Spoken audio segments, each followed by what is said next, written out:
No Jumper, coolest podcast in the world. And today I'm tapping in with somebody that I probably should have sat down with a while ago. My man, young Jefe in the building. Yeah, for sure, man. Better late than never, though. You know what I'm saying? For sure. How you feeling? Oh, man, I'm good, man. Just had, like around 11:45 on my way up here. I caught that good old flat. Keep on having car trouble. It's like the second flat within like the last 72 hours. Didn't I hear you talking about it in a video or something the other day, talking about how you kept having car issues? Man, you probably seen a video I seen. That's probably when I pulled up at the takeover and my shit got impounded. I took one of my little homies to the takeover. We there for like 10 minutes. I look up, see a lot of police coming, trying to walk back to my car. They like, yeah, we about to impound this. You blocking the street. I'm like, damn. Oh, shit. So, yeah, they impounded it overnight and had to go get that. Then flat the other day with the same person. Flat today with the same person. Like... shit crazy. Is that your scene though, the takeover stuff? No, I really don't even like that because like I don't even really like crowds and shit like that, big crowds. Like so like the takeover, like hell no. Like I don't like the takeover or that motorcycle stuff. I'll pop up occasionally here and there, but I was with my little partner and he just like, hey bro, can you take me here real quick? And I'm like, come on. And that shit was a bad idea. Yo, I get stressed out just watching those videos. For people who don't know what we're talking about, it's where they get, hundreds and thousands of cars that all meet up at certain places and they do donuts and shit in the middle of the road and just basically the most crazy shit possible. And the cops have a hard time breaking it up. And I always wanted to go to one though. I'm gonna find my way to one sooner or later. Oh yeah, for sure. Every Sunday, they be out there on Broadway, different streets and all that. But like I said, I pop up out there every once in a while though. It'd be cool though. But like one thing I could say, like that is a place you can go in LA where it's a congregation of people from different areas and ain't nobody tripping. Like everybody really out there, like the flow of cars, smoking weed, just enjoying the music and stuff like that. So I could say everybody do be good out there, be the whole LA there. So you see people that normally would be trying to do something to each other that they kind of let it go in that environment? Yeah, so the Sunday Fun Day is more, I ain't gonna say the older crowd, but it's more like an older scene. So if you do, more than likely you will see somebody probably there you would trip with, but being that the scene it is and the crowd it is, you gonna respect, you know what I'm saying? Like, all right, this kind of like hands off. You got the older people out here, you know what I'm saying, older crowd enjoying themselves. This ain't the spot really to act up at. So yeah, for sure. We're all joined together by reckless driving. For sure. Hey, see, they do that at night when it turns to the takeover. Right. Oh, okay. The takeover. See, Sunday Fun Day, that's the morning part of it. Like when you see the lowriders, all like the souped up cars playing their music in the line going down. And then at nighttime, like when probably they like, I don't know what time they started, but I know the Sunday Fun Day, that's morning time to nighttime. That's when the takeover come. I definitely ain't going to that. I hate that. I got caught up in a few takeovers where you trying to come down the street, they got the street blocked off doing donuts and all that. Like, I don't be out. I'm not going to be one of them dudes who goes right up to the edge of the shit and ends up getting hit by the car. Like those are always the clips that go super viral. Hey, no, for sure. Yeah, and I had a homegirl. She just like, man, she was like drinking and like was on that takeover scene and end up like, you know what I'm saying, hitting somebody. So like that is kind of reckless. That takeover scene reckless. It's reckless. You would definitely get hit. People standing in the streets, they doing this car spin out of control, anything, you gonna be in trouble. Yeah, no, that's a wild world out there. All right, so can we talk about your early days, since it's it's not your first time on the channel, but I felt like the first time you were on with Wack and shit was a little bit all over the place. It was kind of hectic, as having a conversation with Wack normally is. Yeah, Wack kept on talking over me. Wack trying to get his little points across though. But yeah, for sure. So where you want to start? I was on vacation watching that on my phone one night, just getting mad, just looking at the screen, just being like, God damn it, Wack, just let him talk, man. But for sure. Yeah, we had to get that out the way, man. We had to get that out the way. Being Wack, man, a lot of people, because I be doing content. I did a lot of content on Wack, so to like the YouTube world and like everybody else is spectating, they automatically think because you do some content on somebody that they beefing, he don't like Wack, and I'm just like, ain't no dislike. I just feel he be doing bullshit sometimes, and then I call the bullshit out. But other than that, it ain't no problem with him. So like the little sit down was kind of long overdue. A lot of people was mad about that too. A lot of people was mad. Just that you were willing to sit down with him. Just because I sat down with him, a lot of people was mad. As a person who does a podcast with him, I can say that there's been a bunch of times where I reached out for an interview, and that was the vibe that I got. Is like, oh, right, I'm putting myself in a certain box by sitting down with this dude consistently. He has a lot of people he has great relationships with, but then probably just as many people he's pissed off over the years. Exactly. So it's just, I'll just be laughing at it though, because like I ain't never been one of them types. Like I tell people all the time, like definitely feel like these dudes who be in the streets, like it ain't nothing I ain't did wrong and nothing I ain't did in the streets. So it's like, I walked and talked and lived and ain't did nothing wrong. You ain't gonna find nothing out there foul or none of that. So it just be crazy when dudes be trying to holler at me and like call themselves like pulling me up like, hey man, why you do this and why you did that? Like, man, he all bad and this and that. And I'm like, shit, where the paperwork at? Y'all talking about a CSI shit. Like, we ain't gonna know who the confidential informant is unless we the one that had personal, dealings with them, or you the police. So it's just that's the most wanted paperwork in LA. Yeah. That's the most views anybody ever gonna get off any paperwork is if you can prove that Wack did something. For sure. Cause like you said, he got a lot of hate, man. It just be crazy. But like, I don't get caught up in that shit though. I just be doing me. Like for real. Like shit, do me. Cause you know what I'm saying? Like with float y'all boat don't pay my bill, so for sure. Nah, that's one thing I respect about you before we even get into your upbringing and everything is that it feels like you're doing the YouTuber thing, but you're trying to navigate doing it in a respectful way and really carrying yourself as a solid dude, which a lot of people kind of end up sacrificing some of that with YouTube because the incentives on YouTube are different than in the streets or in the real world. No, for sure. So that's what I'm saying. Just like, I just feel like with that, it just like, because that's how I am in real life. Like, you feel me? I don't be trying to piss nobody off or offend nobody because I don't want nobody to piss me off or offend me because I'm going to be on that. So, like, I try to carry it the same way. You feel me? Like, I ain't trying to piss nobody off. But if you got it coming or you do some bullshit, then it's just like, hey, like, man, you can't even be mad. It's like, shit, you did it. But, like, no, I just feel like with certain things, you got to have integrity with it. Like, and you know what I'm saying? So I just, keep that basis, regardless of, how somebody feel. I just, got to do you. Just be authentic because everybody doing the same thing, like when I first started in the social media space, like people was telling me like, man, the recipe, man, it's controversy. And I'm like, shit, I ain't a controversy person. So it's kind of going to be hard for me to just be hop out there trying to keep up a facade of controversy every day and shit. Like that shit too energy and time consuming. Yeah. Nah, for sure. I've seen people get into becoming a YouTuber and then my mental rating of them as a human being just kind of gradually ticks down a little bit just because you start to see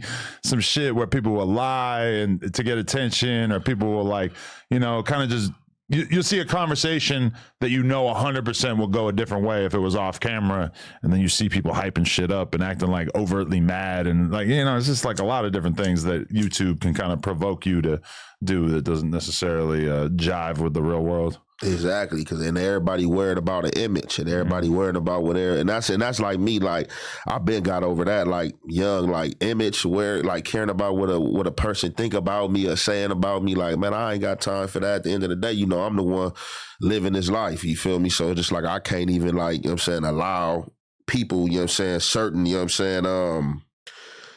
I can't even allow certain thoughts, just like from the comments, people to spectating other YouTubers. I can't get caught up in that. The best thing to do is just, do you feel me? If controversy is you, if it works for you, do you, If not, like I'm going to just, do me, you feel me? And, like with anything you do, Adam, don't matter.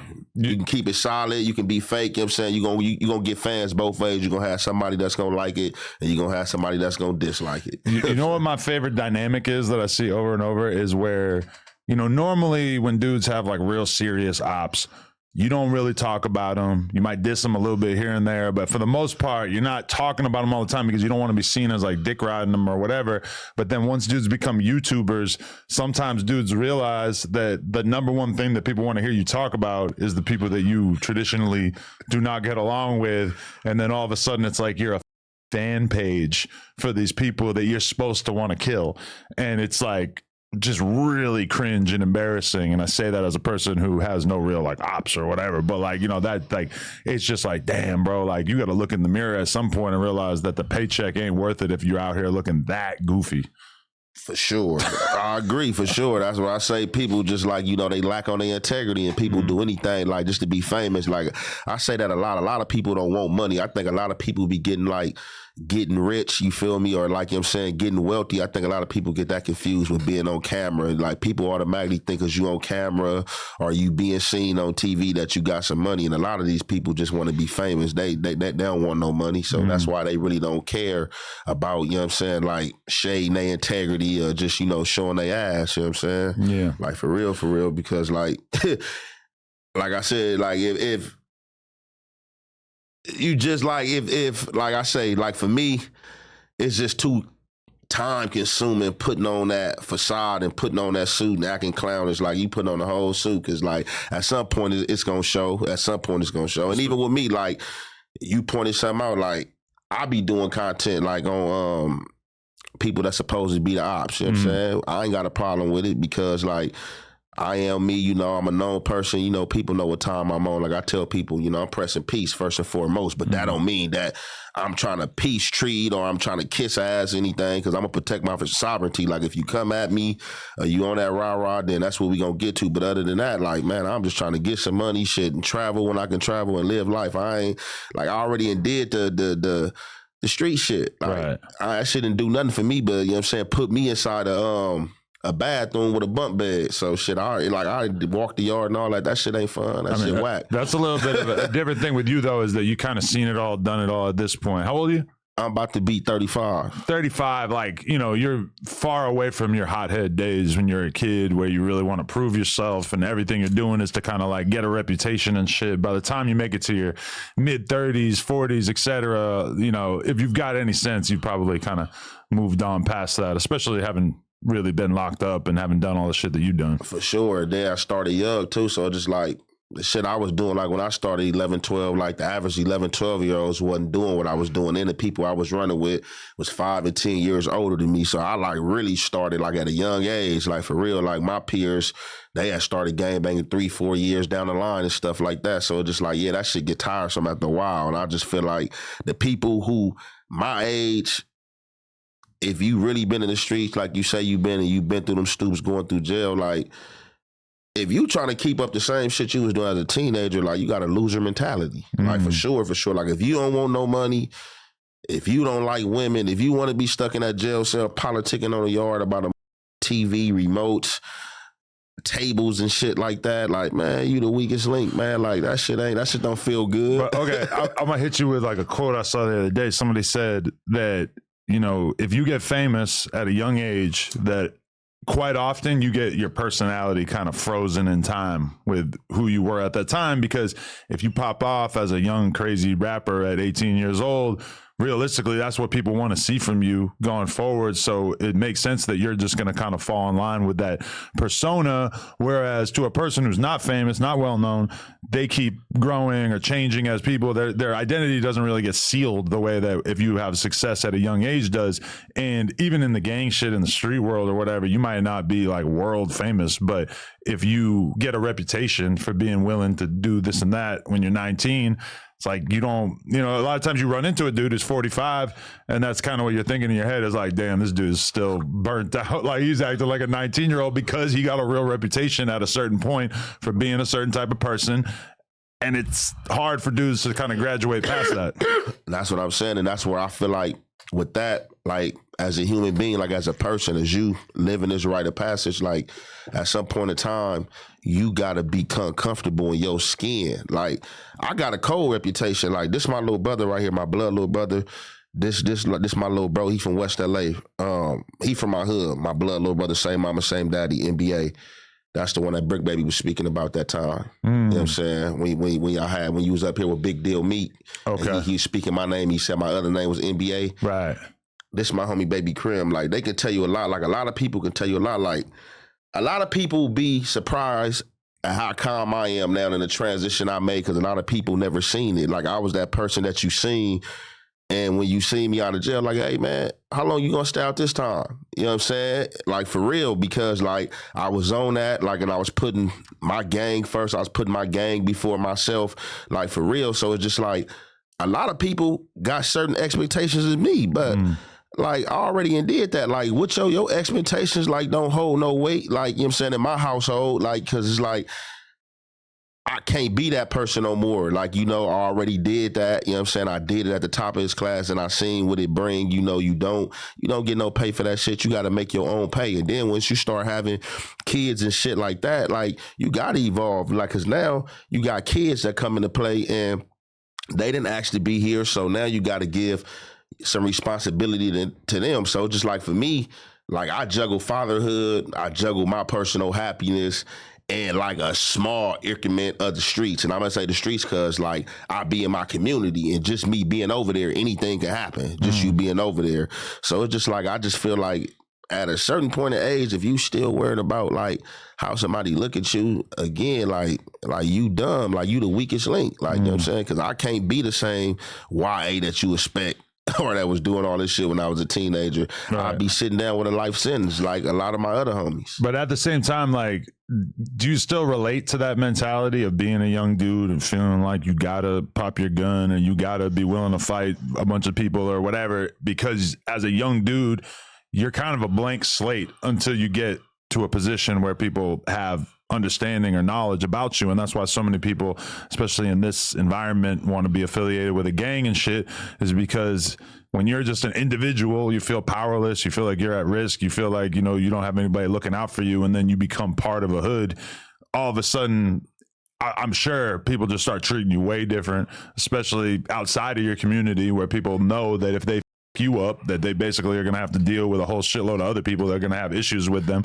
It's like a real safety mechanism for a young dude. By the time you're 35, most people feel like, shit, I'm kind of solidified. I know how to move around. I know how to stay out of problems, etc. But when you're a young dude, it's just such a survival instinct thing. Yeah, you absolutely right. But as well, that subject, right, I'm going to say this. So, like, back when I was coming up and probably the times before me, the dynamic of Los Angeles and gangbanging is different from the day and age now. You saying you got to understand now, you filtering in social media, you filtering in YouTube, you filtering in Instagram. This shit is like the new TV. To back when I was coming up, like phones was just coming out. You probably had a Chirp, Motorola, two-way pager, shit like that. Wasn't too many people on the net. It was just like AOL and shit like that. Yeah. So back then, people was like really in the streets. Like, you can even like check the crime rate. Like, the crime rate from the early 2000s, mid 2000s to now, the crime rate in gangbanging is different. So like for the young dudes, like, yeah, I understand it because I was there at one point in time. You got to be young and stuff. You trying to get your stripes. But a lot of this stuff is net social based. Like, a joint is somebody who's going on the internet, flagging his hood, smoking, pouring up drink, dissing his enemies and stuff like that. They really not going out there getting it out the mud or like shooting at each other. Or if it do, like you gotta, like, man, the stuff that they allow today would have never happened when I was coming up. So that's be like another reason why I'll be like kind of like with certain shit, an aspect of gangbanging. I don't understand for the life of me how these dudes, every time they catch one of their ops, they turn the camera on and then get mad when you put this shit on YouTube because you got a channel and it do numbers. But it's like, why the hell, like, if I caught an op slipping, and back then, even we had, like, even at, like, before I went to jail on my indictment, like, I was a young dude, you know what I'm saying? I had a lot of money, you know what I'm saying? I'm in Porsches, I'm in Benzes, you know what I'm saying? I'm taking trips out of town, coming back with hundreds of thousands and stuff like that from off my indictment. And I was still in the streets, like, you know what I'm saying, doing everything imaginable. So it's just like, man, I'm just seeing like the dynamics, like it's different now. Okay, so what I was saying back then, I would never have pulled out my phone because back then, 10 years ago, phones recording. I'm not about to pull out my phone doing nothing I ain't got no business doing. I'm not about to pull out my phone, probably beat nobody up. Imagine pulling out like a big ass video camera to film a fight.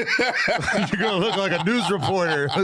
Like, it just seems so crazy. Whereas now, like, even I think about when Crip Mac got DP'd and somebody just kind of like sneakily like pulled their phone out and was filming that shit. You know, it's like but like that. Think about that. The incentive to break the rules just to get that content was so strong that somebody couldn't help themselves. Yeah, so it's just crazy. So now, like that. So I just like, so for me, like, I almost want to say gangbanging is dead as far as the dynamics of that street shit. Because like, this is what I asked my homies, this is what I asked the young homies. See, when I was coming up, all the stuff that I was doing, my older homies was preaching to me like, hey, this how you do it. This what you supposed to do. This to get down. So, you know, I took that and I ran with it. I done had nobody like preaching no positive shit to me. So when you got like a real reputable dude and he really don't even talk like that and he taking his time out to preach some positive shit to you and you know he got the credentials, like, man, all that fake ass rah-rah shit, man, like be you. Now if a person disrespects you, like, yeah, without no question, handle your business. But like all the goofy internet stuff, I just don't be with that and I ain't for that. And I just don't just be with the elimination of like, shit, my folks, like my people, like for real, like that shit is stupid. Like all the shit that anybody had done in the streets to acquire the reputation and make you reputable, all that shit was stupid, you know what I'm saying? Like on the basis of eliminating, you know what I'm saying, other blacks. But you know, that's what it was. That's what was taught to us. You know, that was survival for us because if we didn't do it, they was gonna try to do it to us. But once you start living and you start understanding and you going through certain struggles and obstacles yourself, you start reading, you educate yourself, and you start understanding like a lot of you was doing like a lot of bonehead shit and a lot of shit. And I be on my OGs, I be on my older homies like right now to this day, like about certain shit because like certain shit I lived, y'all preached to me, certain shit I lived that y'all didn't live. And you know, for the people who did, like a lot of shit was poison. But you know, I did get some righteous out of it, but you know, it was preached to them by the people that came before them. So it's just like, you got to get out here and learn for yourself. So I just feel like I'm a Crip, and like my Cripping really stands for like community, like the people. I ain't talking about the Crips. I'm talking about everybody that stay in my community. You know what I'm saying? You know, revolution. Like revolution is just like for me, you know, growth. You know what I'm saying? Changing. You know what I'm saying? You know, independent. You know what I'm saying? Like you get, you know what I'm saying, get out there, you know what I'm saying, find out what you're passionate about, do it yourself and progress. You know, you got to progress. So that's just what it be like for me. Like, and then, like I say, like I ain't got no enemies. I'm from where I'm from. Whoever got a problem with my hood, you know, if you try to get at me, I'm going to handle my business. But other than that, I'm not going looking for no problems. Right. Because there was a video that came out like a couple of days ago that I bet you've seen where like one dude goes up to the window of a car in LA and is basically telling the dudes who are in the car to diss the hood that they're actually from, and they don't do it or whatever, but he basically just like embarrasses them by going up to the car, and then they end up walking away satisfied with basically making the dudes in the car look kind of goofy or whatever. And when I'm watching it on an Instagram account that basically has like a caption that is saying that the dudes are bitches for not doing something violent to these dudes. And I'm watching it kind of thinking like, damn, I'm glad they didn't do anything to those dudes, because I'm just so used to seeing a lot of videos from other cities, or obviously it goes down in LA too, where like there ain't no like making fun of your ops, or there ain't no like clowning somebody and getting a little Instagram video out of it. It's like a lot of dudes in certain environments are just killing each other left and right. And I don't know, it felt like in a way that's like a good development, that these different gangs have a relationship where they don't want to necessarily kill each other, although I'm sure they would have in a different scenario. But at the same time, I mean, now the standard for gang shit on the internet is like, you know, basically people are going to clown you if you don't just immediately shoot somebody.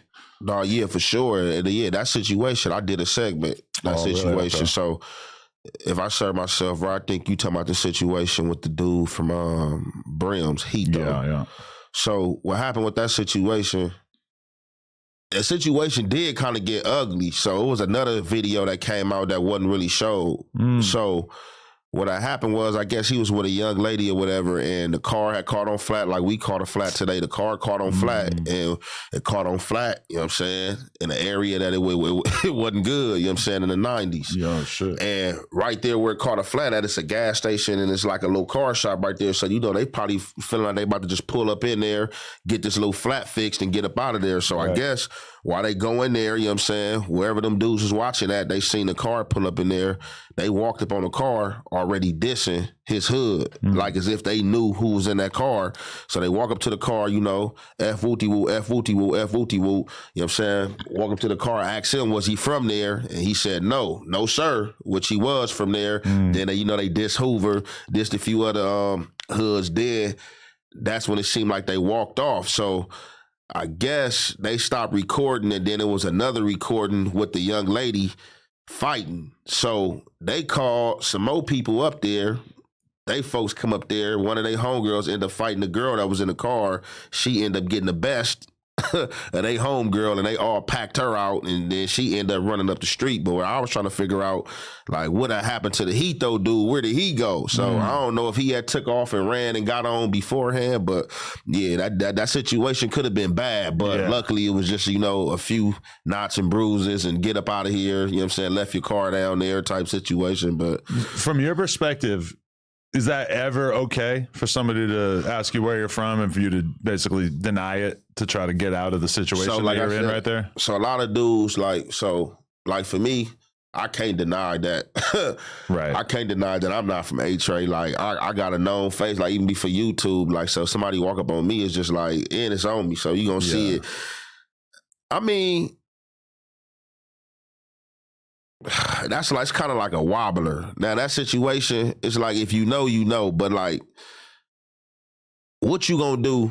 A lot of people ain't gonna stand up in imminent danger. So it's like, for me, what you gonna do if they got some guns on you? Exactly. Hey, where you from?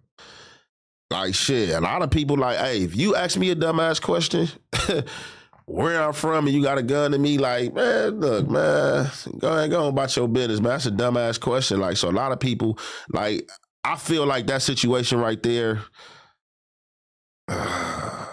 man, it was all bad because he said no, sir. Like, if he just would have stayed quiet, just been looking like, man, like, cause it's an ugly situation. Like, it's an ugly situation. I don't got no gun. I'm right here in the lion's den with these people. Like, man, ain't too many people gonna stand up in imminent danger. And it ain't no rule to say, oh yeah, I better say that this what it is. You know what I'm saying? But it was just like, for me, he was like, oh man, no sir, when they was dissing. Would you respect him more if he, without a gun, got up out the car and just said, all right, like, I'm down to fight whoever. Like, and then inevitably he probably gets packed out by a couple different people. Like, would you respect that more?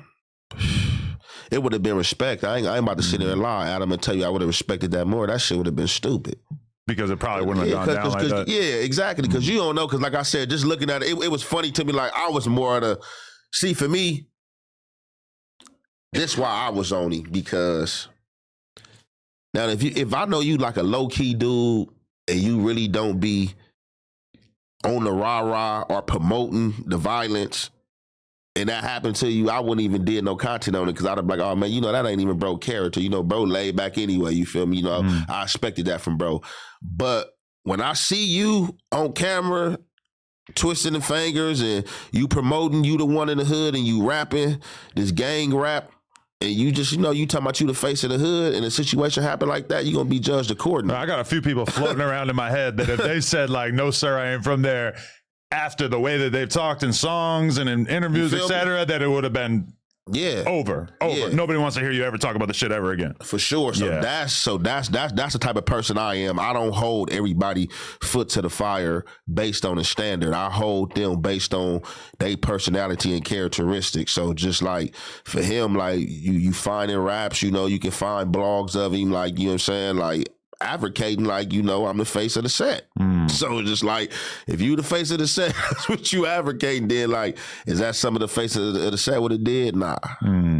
He said no, sir. He was like, it was like, hey, F Wooty Woo, you from Wooty Woo? No, sir. No, sir. I was like, whoa, just like, you should have just stayed quiet or rolled the window. But I feel like you as an older dude, that there's still part of you that's like, well, shit, dude probably made it home all right that day. So you can't really judge somebody that harshly when they did what they had to do to get home to their girl and their kids or whatever their life is, you know? No, salute. And I'm not clowning him on the basis that he should have stood there and died at all. Hell no. Get home. You feel me? Get home. Like, and, you know, salute to him getting home and getting up out of there. Nothing didn't happen to him. Not that I wanted to see anything happen to anybody, but like I said, you know, you advocating that talk and like you walking in, and then, you know, you get caught in a situation like that. So for me, it was just like pretty much clowning. I was just clowning, like, yeah, man, this funny. No, sir. So I ain't mad at you. I ain't got no beef with you. But, you know, if you do hop back out there like, on the rah-rah, you know, somebody that clip gonna come back up. No, sir. Is that DP worthy? For sure. Yeah, I figured. For sure. Okay. For sure. Probably a little boo bop because he said no, sir. Like, you know what I'm saying? Like, and that's just what it was for me. Like, if he just would have been quiet, it's like, I understand the situation, man. Look, tire caught on flat. I'm in the wrong town. What can I do? You know what I'm saying? I ain't got no Billy on me and like it's ugly. You know what I'm saying? They came out of nowhere and like we don't know if they had a gun. You know what I'm saying? Right. We just looking at it from their angle. They got the camera on him. They could have been like this, like video camera, like what's up, you from Woody Woody? He looking like shit. Hell no. It's crazy too because imagine how different our reaction to it would be if the guy who was in the car had a gun on him and just pulled out and just ended up shooting those dudes. And like, this is now such a different story that people would be reporting on. And it's an ugly reality. You know, nobody would be debating how official dude was or whatever, but it's like, that would be a tragedy. You know, a bunch of people could have lost their lives right there. Yeah, no, for sure. So it was just like, I don't know, but like definitely a DP because like I said, you know, it's a DP for me for the no sir, and then the young lady was left down there to fight with one of their homegirls and then end up getting packed out by them dudes down there. And you wasn't nowhere. You wasn't down there fighting with her. It was nothing. You was gone like you struck a 50-yard dash. So it was just like, you think he ran up out of there? He and left the girl? He had to. Oh shit, that's because crazy. she got packed out. He wasn't like they let her fight one of their homegirls. From what I'm told, they let her fight one of their homegirls head up. She started getting with their homegirl. They homeboys hopped in, packed her out, and then she had to take off running, leave her car down there and all that. And they had to come back and get her car later. Crazy. And he wasn't nowhere in the video, so it was like he had to get up out of there like beforehand. Maybe he didn't have no love for her.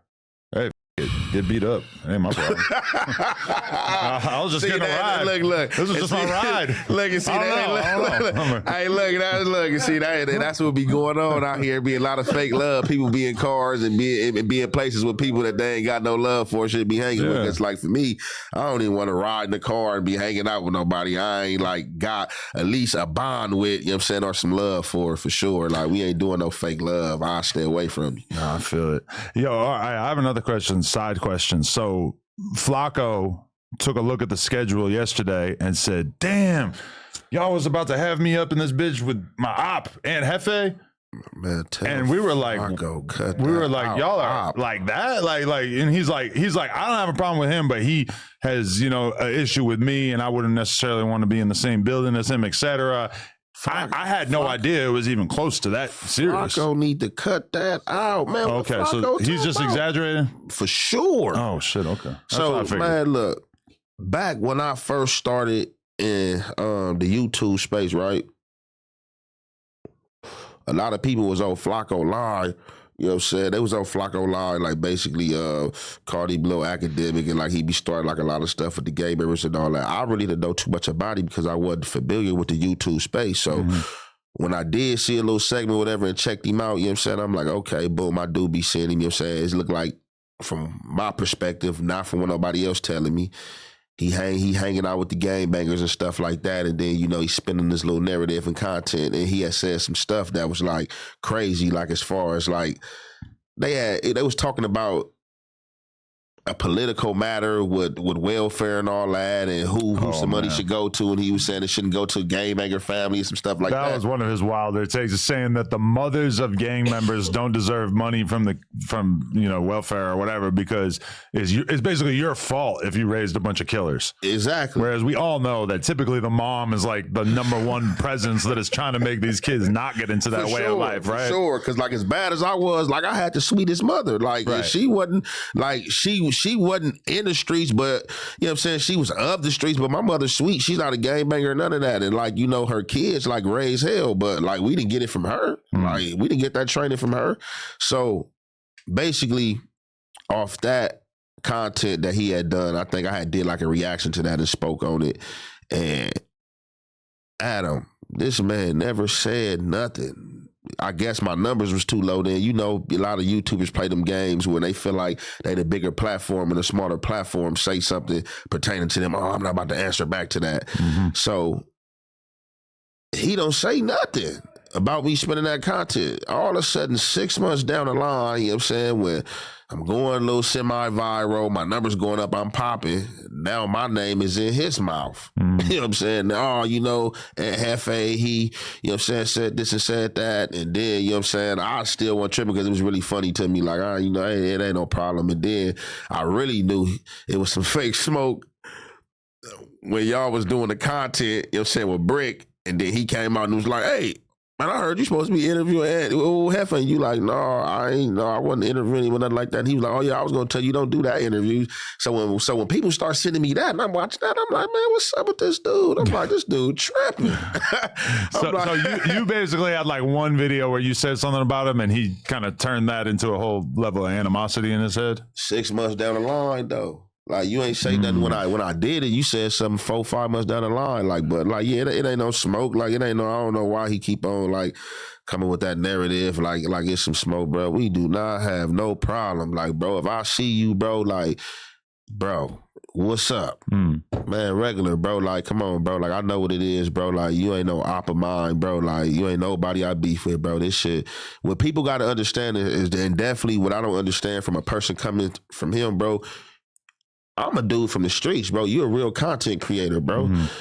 And like, you troll. I don't really troll. You troll people. You spin narratives and content. So like, when somebody do some content on you, how the hell you gonna get mad? And if somebody just like come and do like some nasty, like, and just say some shit that's like untrue and just like trying to go crazy on you talking about your family, and then I can understand that. But I don't think I said no shit out the ordinary. Like, shit, regular shit. It is funny with Flakko because, like, from the very beginning of him being out here, he had a lot of people telling him, like, just don't be so free with how you're talking about LA street shit. And there was time periods where it felt like he was really avoiding it, but then I feel like at a certain point he just couldn't avoid it and he just kept going with it. But yeah, he definitely, you know, deals with the reality of the fact that there's, you know, it's definitely an important factor that he's black. Because it feels like that makes people want to hold him to the fire a little bit more than they would with somebody like me, I think. But then also he's like from North Dakota. He's definitely not from LA. Nobody thinks of him in that light. So it's kind of a tricky balance for him. But for sure, I've told him plenty of times, like, when it comes to like really intense shit in LA, like, you know, maybe you could talk about it, but you don't really want to be the first person to talk about it. You don't want to break the news about some shit that nobody knows about, because then you really are putting yourself out there as the person who's going to be taking all of the damage as a result. And even with that, like, I don't even got a problem with that. Like, I don't look, even if you a gangbanger or not, like, I don't got a problem with nobody talking about gang content. Like, gangs is everywhere. Like, that shit is a lifestyle. That's what's going on. So I don't even got a problem with him breaking gang news. Like, my only thing, like I said, it was just like the hypocrisy for me of him, like, saying that all like they mothers shouldn't receive no money and all that. So I was just like, damn, like, bro, kind of going too far. You feel me? And then, you know, you hanging out with people like P Nice and certain dudes, like, bro, like, come on. So that's just what it was for me. But it wasn't like nothing personal. Like, I probably did one segment. I probably got 2 segments on him. I did that segment back then, and then when he said some stuff pertaining to me, or they sent that segment with y'all talking, I did a segment after that. But other than that, bro, I got shit segments on way more dudes like Wack and other dudes, like, and they don't, like, I'm not ops with them, so how the hell am I op with you? Like, come on, like, bro, this is a content space, bro, like, you know, and that's what I just think he need to understand. Like, anybody that's creating content and that's in this content space, you got to understand what's content. You know what I'm saying? And like, definitely when you trolling and you spending content, you can't get on this net and spend content and be mad when somebody spends some goddamn content on you. That's like me being mad. When I put myself out here and I start doing content, I put myself out here for the people to do content on me as well. And I can't be mad. And if you say some bullshit or say some shit that ain't true, of course a motherfucker gonna be mad or answer. I can understand that. But like I said, I didn't say nothing crazy. You know what I'm saying? Like, for you to feel like, oh, you an op, or I can't be in the building with him, or like, man, bro, just stop it, bro. We straight, bro. Like, I'm not tripping with you, bro. Damn, you reminded me of when Brick accused Flakko of being from Long Beach now.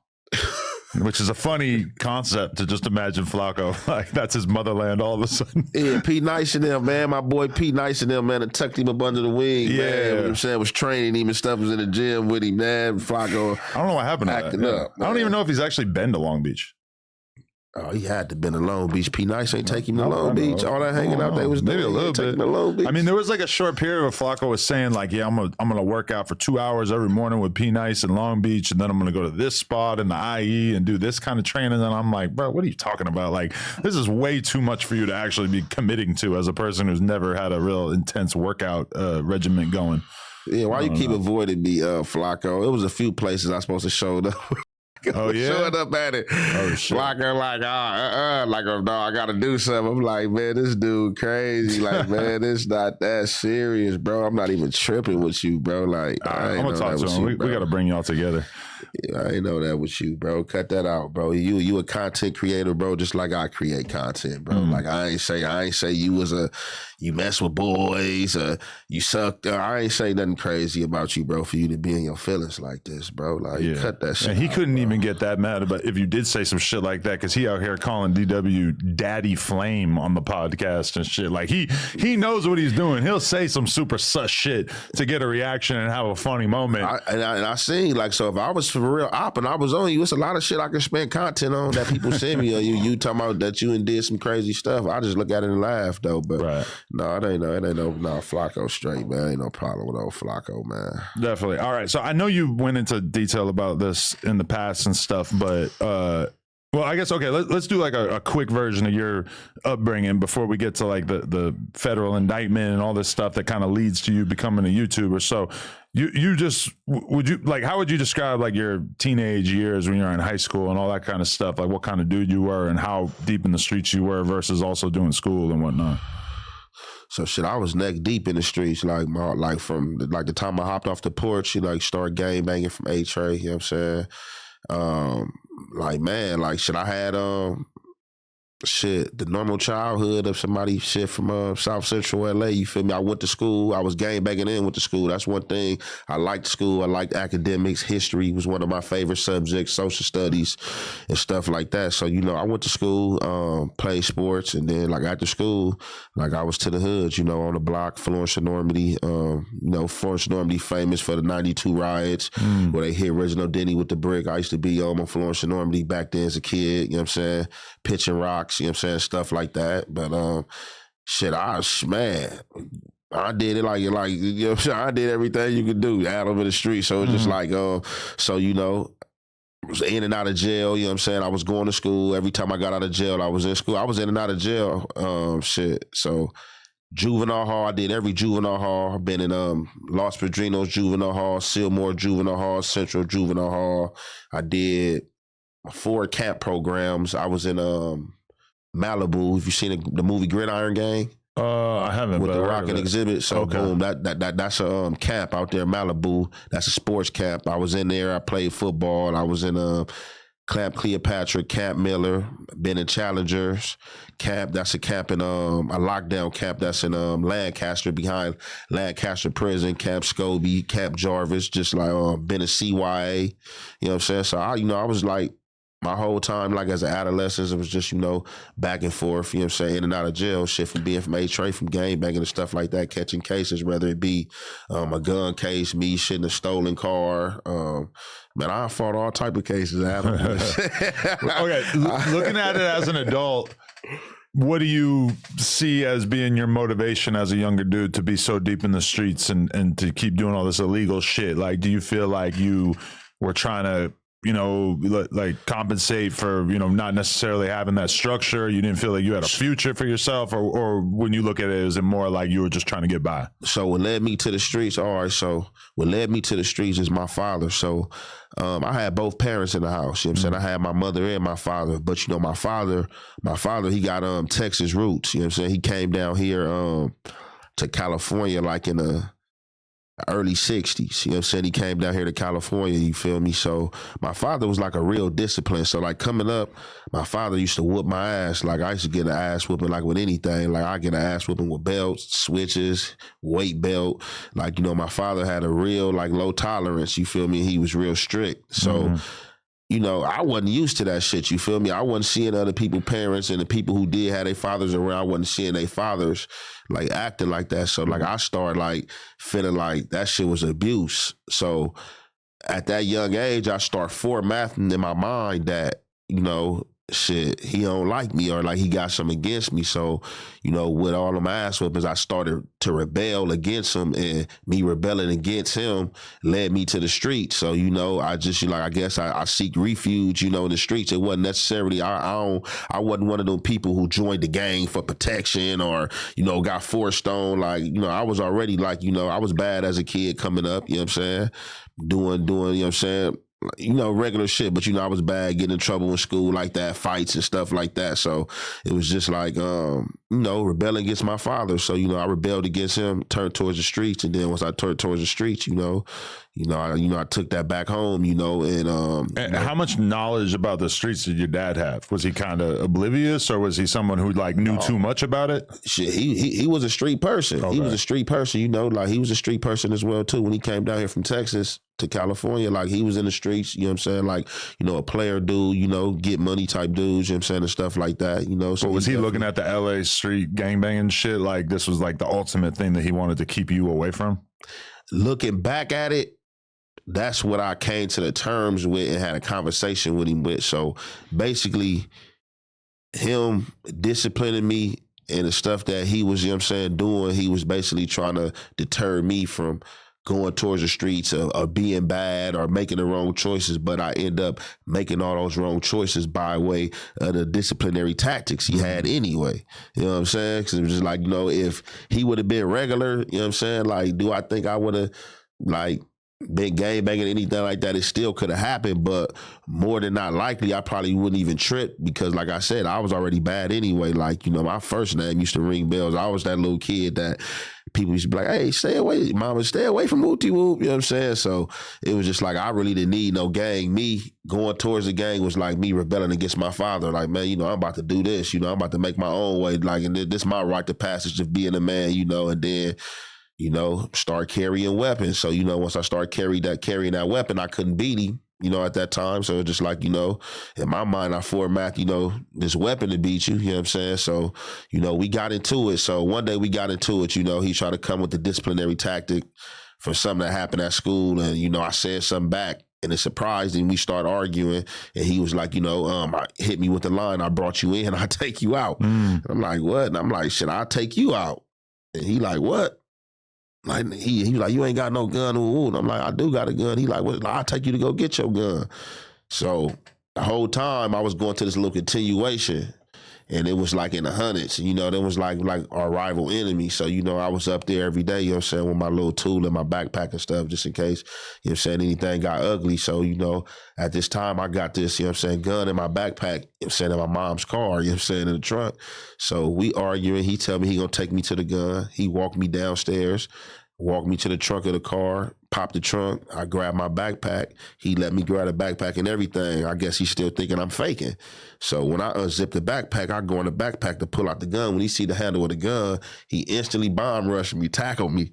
So when he tackled me, we both fall. He fall on top of me. I let the backpack go. The backpack slide across the parking lot. Gun slide out the backpack.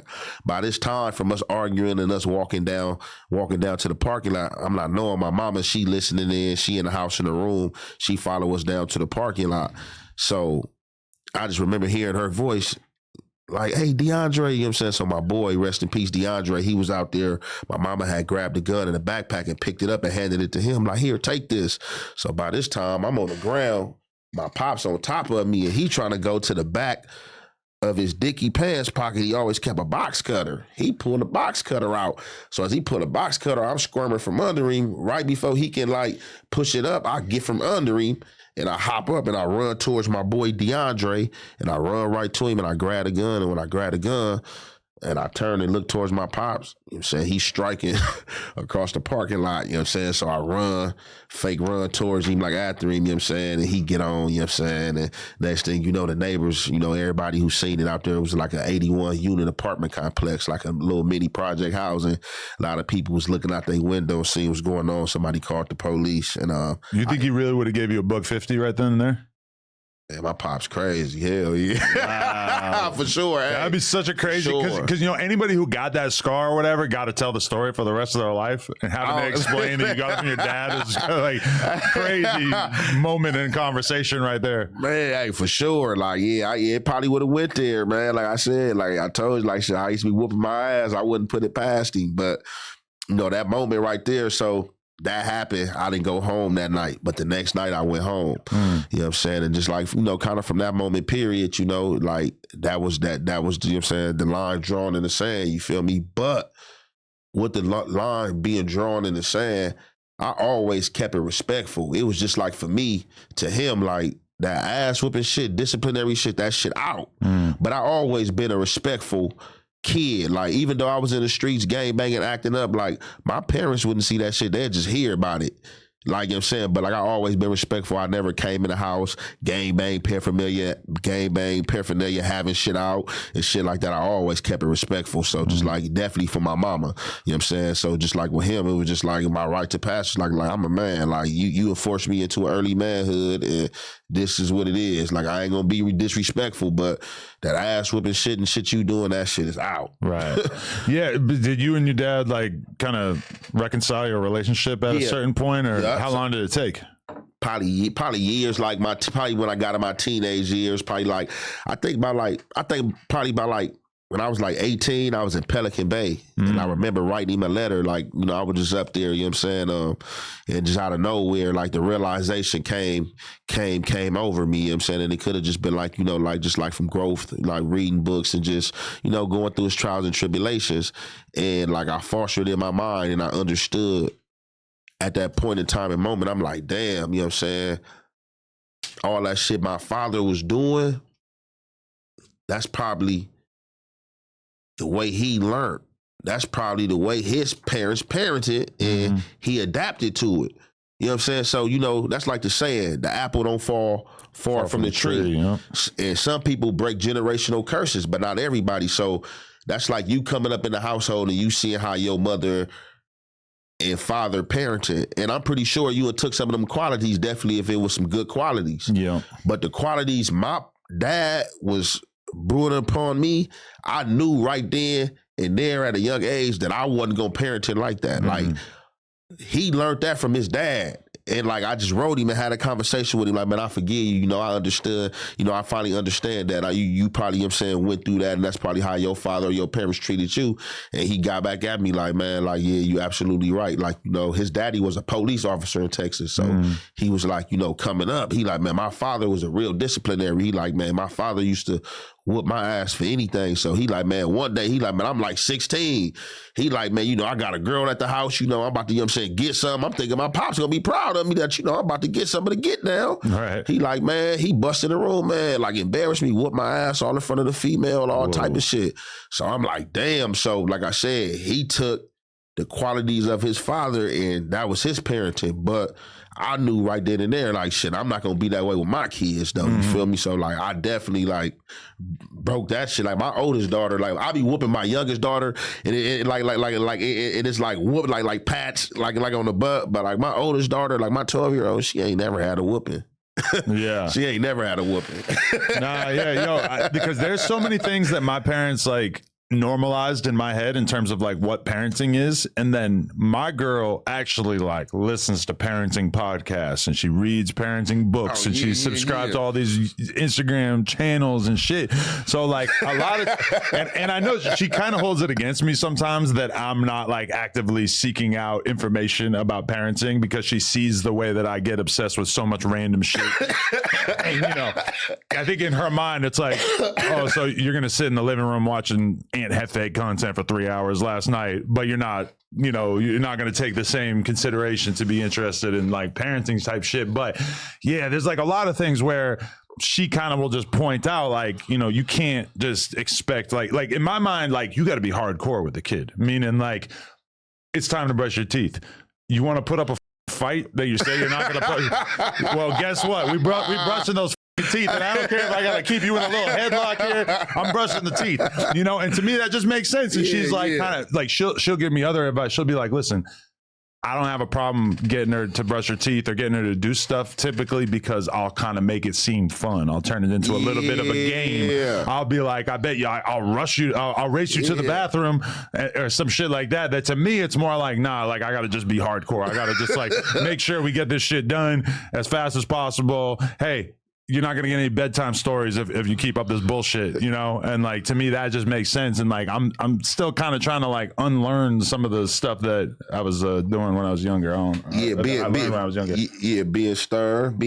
So like, that's how I be having to kind of be with my youngest daughter, because like, so it'd be something like that, like her mama want to do her hair or be like brush your teeth, and she want to kind of like play around and jump around and stuff too. You gotta tell her too many times. But my oldest is like, you ain't gonna have to tell her no more than 2 times or one time, like, hey, do this, and she gonna get right to it. To where the youngest, she just like, everything a game, and that's probably what you want to kind of come with the concept with her, make it a game, a sing along, like, hey, let's go brush teeth and do this, baby shark, you know what I'm saying, brush teeth and all that. It's like, but I think it's kind of like, you know, being stern is like a man nature, to where a woman is more like loving, you know what I'm saying? Yeah. So and I mean, even with that, like, you know, my girl has explained it to me that like a 4-year-old straight up doesn't understand that their behavior right now affects how things are going to go an hour or 2 later. So if you're telling her like, hey, we're not doing bedtime stories an hour from now because you're not brushing your teeth right now, it's like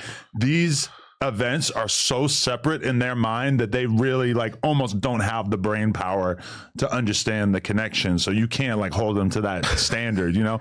If you're going to take something away, it has to be something right then, because they can understand the moment, but they don't understand that like right now affects an hour and a half from now. But it'd be tricky though, because like you right, but sometimes I like it'd be tricky because I'll just be tripping like off the kids is growing up now. I kind of think like they kind of like smarter and more advanced than the generations before them, because I would just be tripping out watching my youngest, like the stuff she be saying, like when she was 2, like she just came out one day, she chilling with me on the couch chilling, and she was just like, hey, Dad. And I'm like, what's up? She like, what's your name? I'm like, what? She like, what's your name? I'm like, Dad. She like, no, what's your name? And I told her my real name. And like from that day forward, she remembered my real name. Yeah. Just like stuff like that. I'm just like, damn, at 2, I wasn't doing that. Like, just, and I ain't see like, so it just be like, you know, certain stuff that be fascinating. And like, sometimes it be just be like, man, hold on. Like, man, is you being tricky? And then you got to foster in like, well, hold on, she is 3 or she is 4 and stuff like that. Yo, but that's the thing, is that when I read stories about people from the 90s and shit, and, you know, I grew up in the 90s too, it's like, an 18-year-old kid who was 18 in 1991 versus an 18-year-old kid in 2025 who actually like knows how to use the internet, who knows how to look up information, etc. It's like prehistoric man versus the Jetsons, bro, because it was so hard to figure out how to do anything in the 90s when you didn't have, you know, ChatGPT, never mind Google, never mind all this shit. And it's like sometimes when I'm having conversations with dudes like from my era, like, you know, I come from the BMX world, and it's like that shit was just so hard for us to figure out how to get through life or how to make something out of yourself. Whereas bikes? For like 20 years. And all like, the motherfuckers, all the raps, all that shit, doing tricks and shit. Yeah, we were doing tricks, Yeah, I'll show you some footage. Around. No, for sure. No, I ain't gonna lie. Look, it was crazy because I was laughing, right? Because like 4 extras, like boom, we the same age, like same age group and shit. It was funny. I was watching like some footage of y'all, like, you know what I'm saying, backstage where you, him, and I think y'all was doing like the little video with X4. Yeah. And he was on the skateboard. And coming up, like, even like when I first started game banging, I was still in my skateboard like phase. Tony Hawk Pro Skater. I used to know how to kick, flip, ollie, all that shit. I don't know if I can still do it now, but it was just funny watching 4 extras trying to do a kick flip. And I remember when I could do a kick flip and land that and all that. You know what I'm saying? It's funny too, because I don't think they realized that they were trying to do a kickflip on a skateboard with no grip tape, which is like, that doesn't really happen typically. Like, typically you need grip tape to do like anything. You got to grip it for sure. They were going for it though. They were trying it like really, really hard that day. Most definitely. Okay, so at what point, like, all right, if I had asked you at 18, because you're saying you're in Pelican Bay at 18. Yep, so, I got kicked out of YA. Okay, so I mean, with a North Day. That's like one of the scariest prisons in America, and you were in there at 18. Did that feel crazy, or did it feel normal to you by that point? So, bam. So this how it was for me. So being in jail, I was spending a lot of time in jail. So I was trying to make the best of my situation. So like, for me, jail was schooling. Like when I was in jail was schooling, you know what I'm saying? To where other people was on the streets, you know what I'm saying, going to school or game banging, trying to acquire their reputation, you know what I'm saying? When I was going to jail, their reputation didn't stop. So as far as being a top tier Crip, you know, you had to read, you know what I'm saying? You was prone to violence, you know what I'm saying? Handling your business and stuff like that. So when I got to Pelican Bay, I ain't gonna lie, that was like equivalent, like to me, graduating, going to like Yale or some shit. You feel me? Like, boom, like, all right, like Pelican Bay, like, yeah, boom, I made it here. Like, you know what I'm saying? Like, when you like at that, like when you gang banging and like you don't understand at that time, you know what I'm saying? Like, cause at that time, like, everything was A-Trade Gangsta, so I didn't have no understanding I have now. Like, you feel me? Like, I probably didn't think I was going, you know what I'm saying, make it to a certain age, you feel me? Like, for real. So just like me making it to the Pelican Bay, like, no, I wasn't scared. Like, I embraced it. Like, yeah, like shit, I'm here, and any violence that comes with it, like, shit, I'm gonna get with it. Like, that's how I was. If I had asked you at 18, what do you see yourself doing with your life? Did you have hopes and dreams of really making something out of yourself, or at that point were you still too stuck in the street shit and you couldn't really see past it?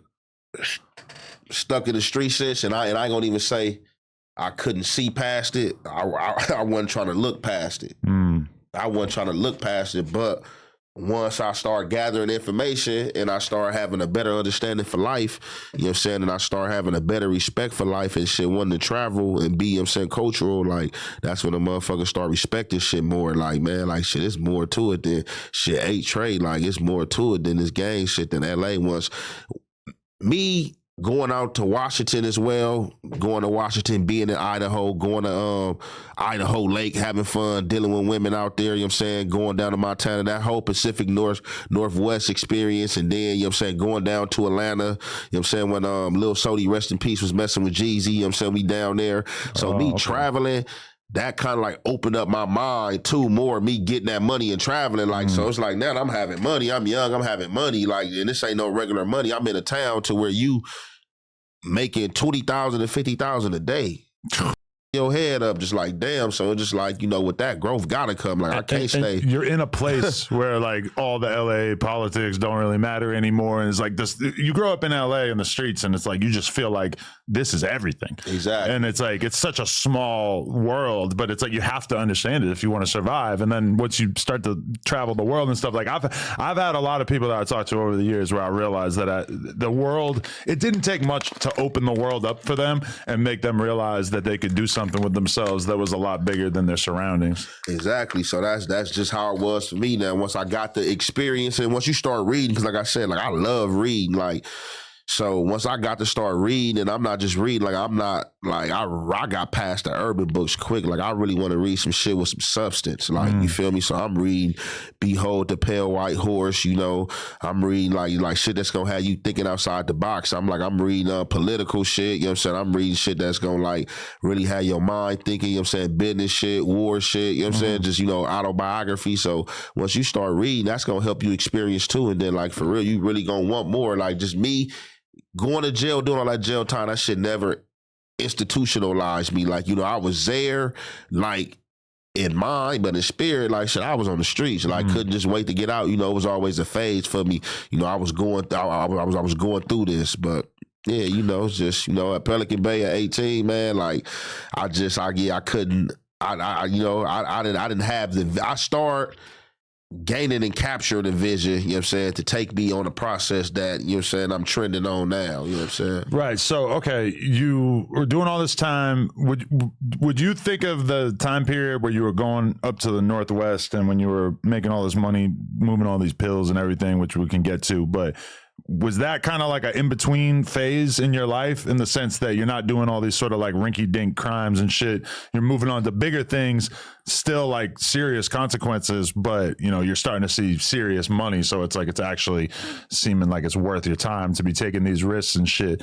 When did that whole part of your life take off? Because like there's well documented YouTube videos about the whole thing that you guys had going on. It must actually be kind of crazy for you because some of those videos have only been out for like 6 months or whatever, and it really breaks shit down to the point where everybody can tell that you were not that you were really doing shit. So like the paperwork public knowledge though. So like the thing is, like, even with the indictment, like, so for me, it ain't really they don't know when I went out there. Right. They don't know what time I went out there, so they don't really know what time I went out there. So even like only thing they did have right before I went out there, I was already making money off of that town before I even stepped out there. I was in LA making money, but just me and getting caught up in the shit that was going on in LA and the gang shit, you know, one of my bros had just got at me like, man, bro, you got to get out the way, bro. Like this shit, all this shit down here that's going on, you keep involving yourself in, like you keep putting your life on the line for the shit, bro.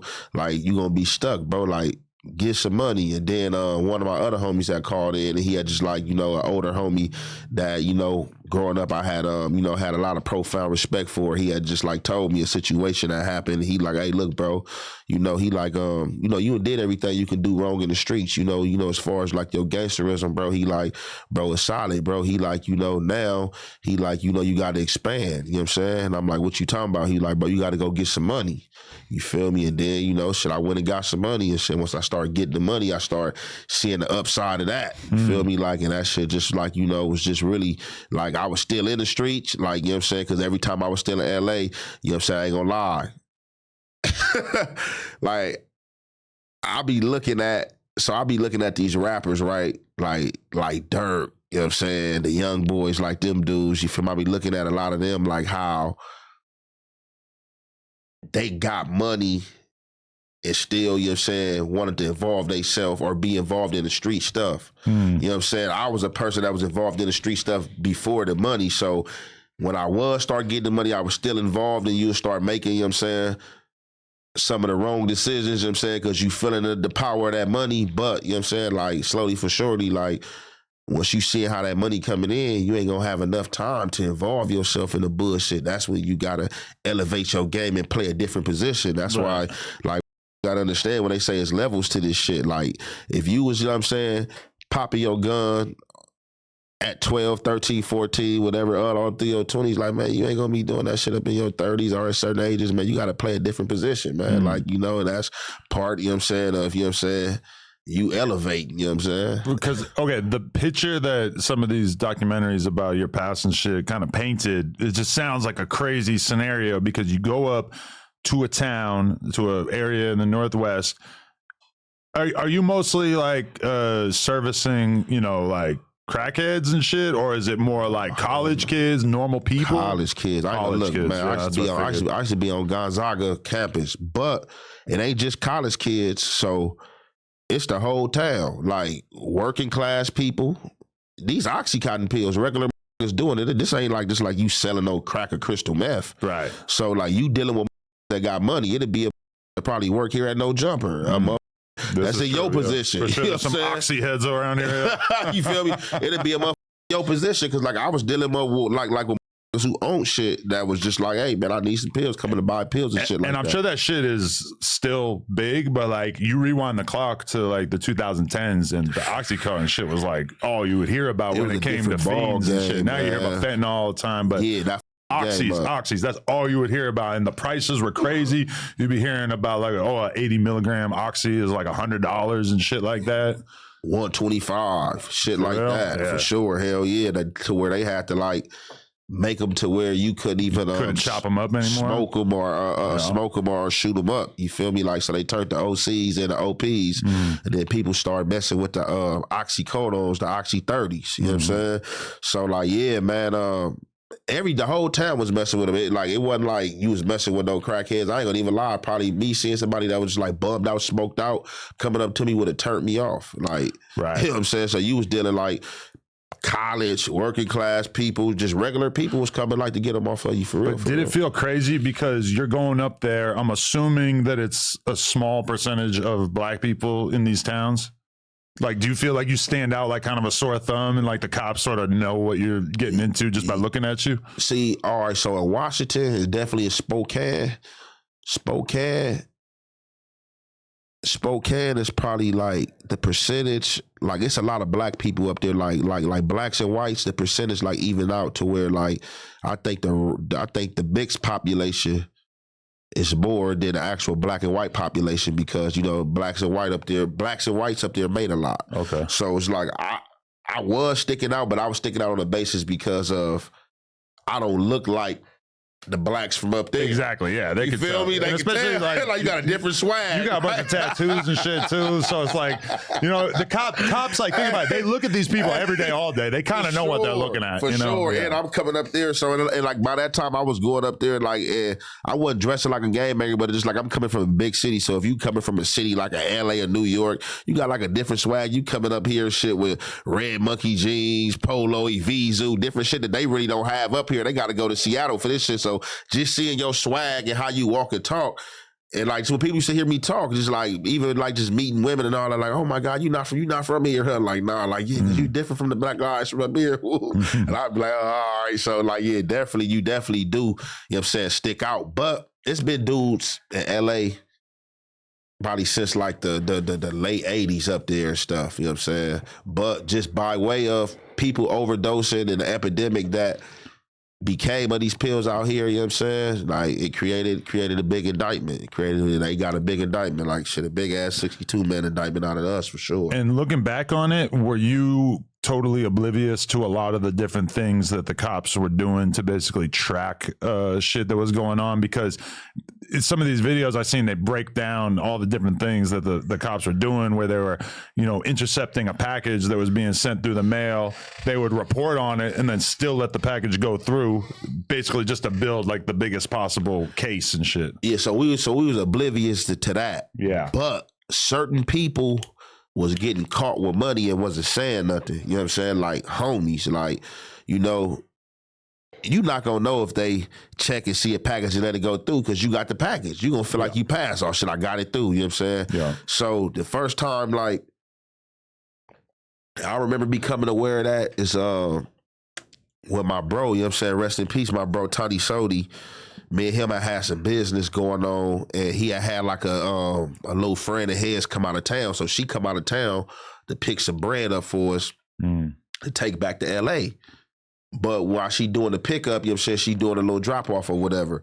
So when she left us, she stole some pills from us. But we had so many pills, we didn't even know she stole the pills from us. She stole like 300, 400 pills from us. We didn't even know it was missing. Damn. She going back transporting the money. They search through her luggage. They don't even find the money. The money good put away. They find the pills. Pull her up on the pills. Yeah. And then she gets scared, tell them about the money, let them know where the money at. We took that loss. When we took that loss, I'm like, oh, that's kind of ugly. We didn't know about the pills, but just the money. It was like, man, they got that money. I'm like, man, they might kind of own or something. And then, like, one thing about the feds too, like, right before they about to like move in and get you, usually they gonna start peeping their heads. You're gonna start seeing signs. They're gonna start popping up. You're gonna see little cars following you. It's gonna be a lot of little weird stuff going on. So I did start experiencing a lot of weird stuff. And then some of my homies was experiencing stuff. And like, man, this just happened.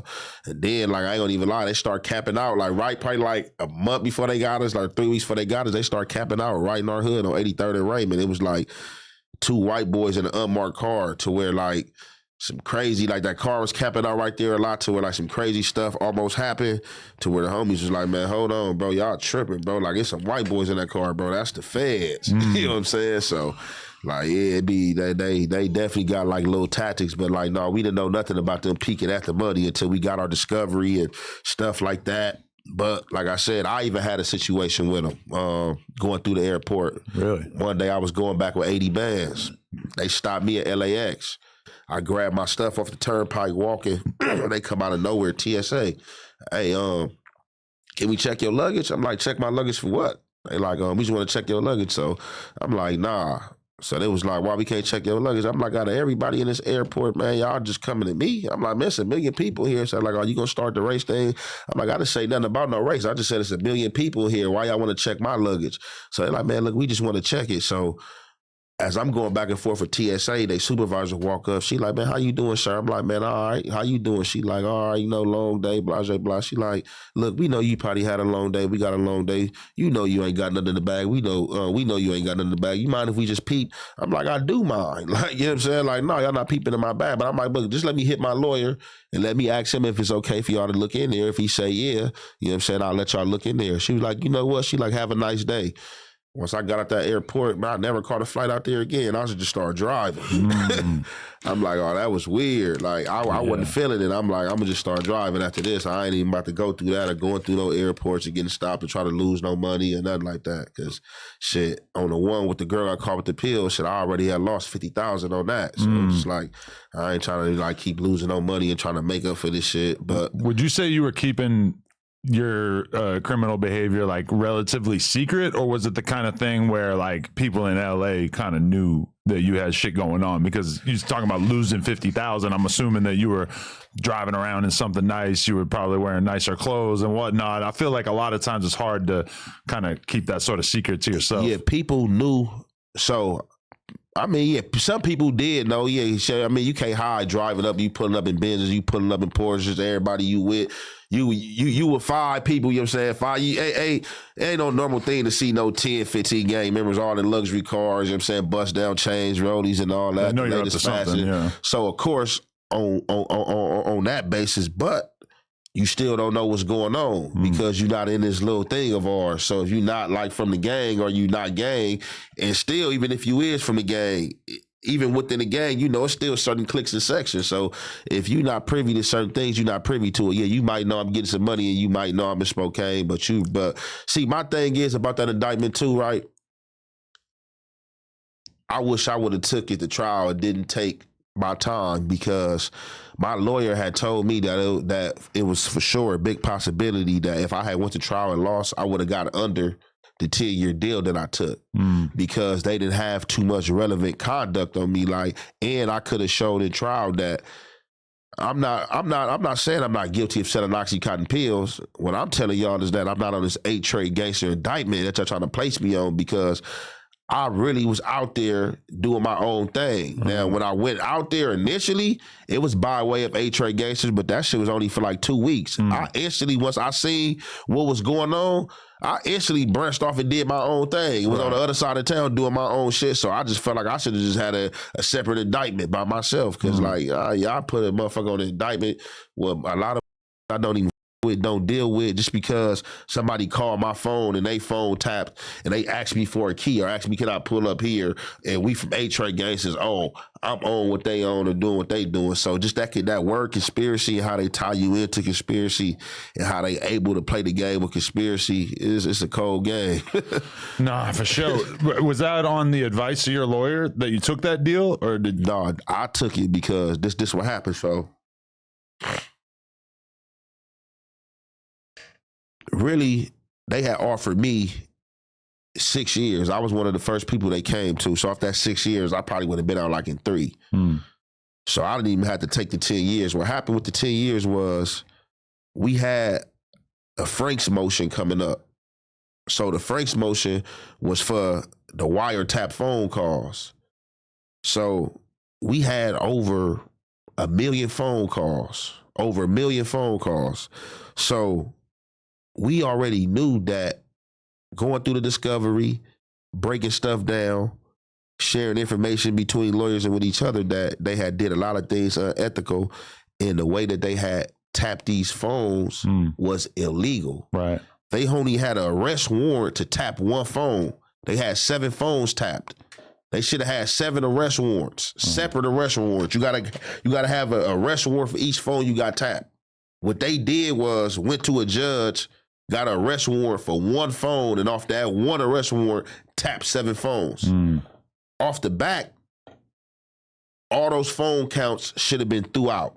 Now, this, when I understood who the feds was and how they was coming and how they was playing, and that the federal judge is like the closest thing to God on this earth, because you can't do nothing. You can't even file a lawsuit. The only thing that can dispanel them is a panel of their own. Like, they can do whatever they want to do in that courtroom unethical. It don't matter. And I seen that. So we in the courtroom, we go to the Frank's motion. You know, everybody like, man, yeah, we about to get it throughout. Even, I think the prosecution kind of think that it was going to get throughout because it was the right thing to do. They start coming to everybody, offering everybody these deals. People turned the deals down. Like, no, we going to this Frank's motion. Y'all got to throw them calls out. We go to the Frank's motion. They get the DA agent on the stand, lawyers talking to him, you know what I'm saying, chopping him up, man, like, you know, penal code this, you know what I'm saying, quoting they little laws at him, and they like, to sum everything up, they like, so is it right to say that all these phone calls, except for that one phone, was illegally done? And the DA agent said, correct.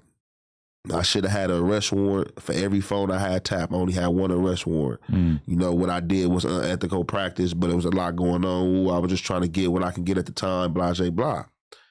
So right there, we expecting the judge to throw it out. You know what the judge said? This was the judge said. Me up. The judge said, look, this is my courtroom.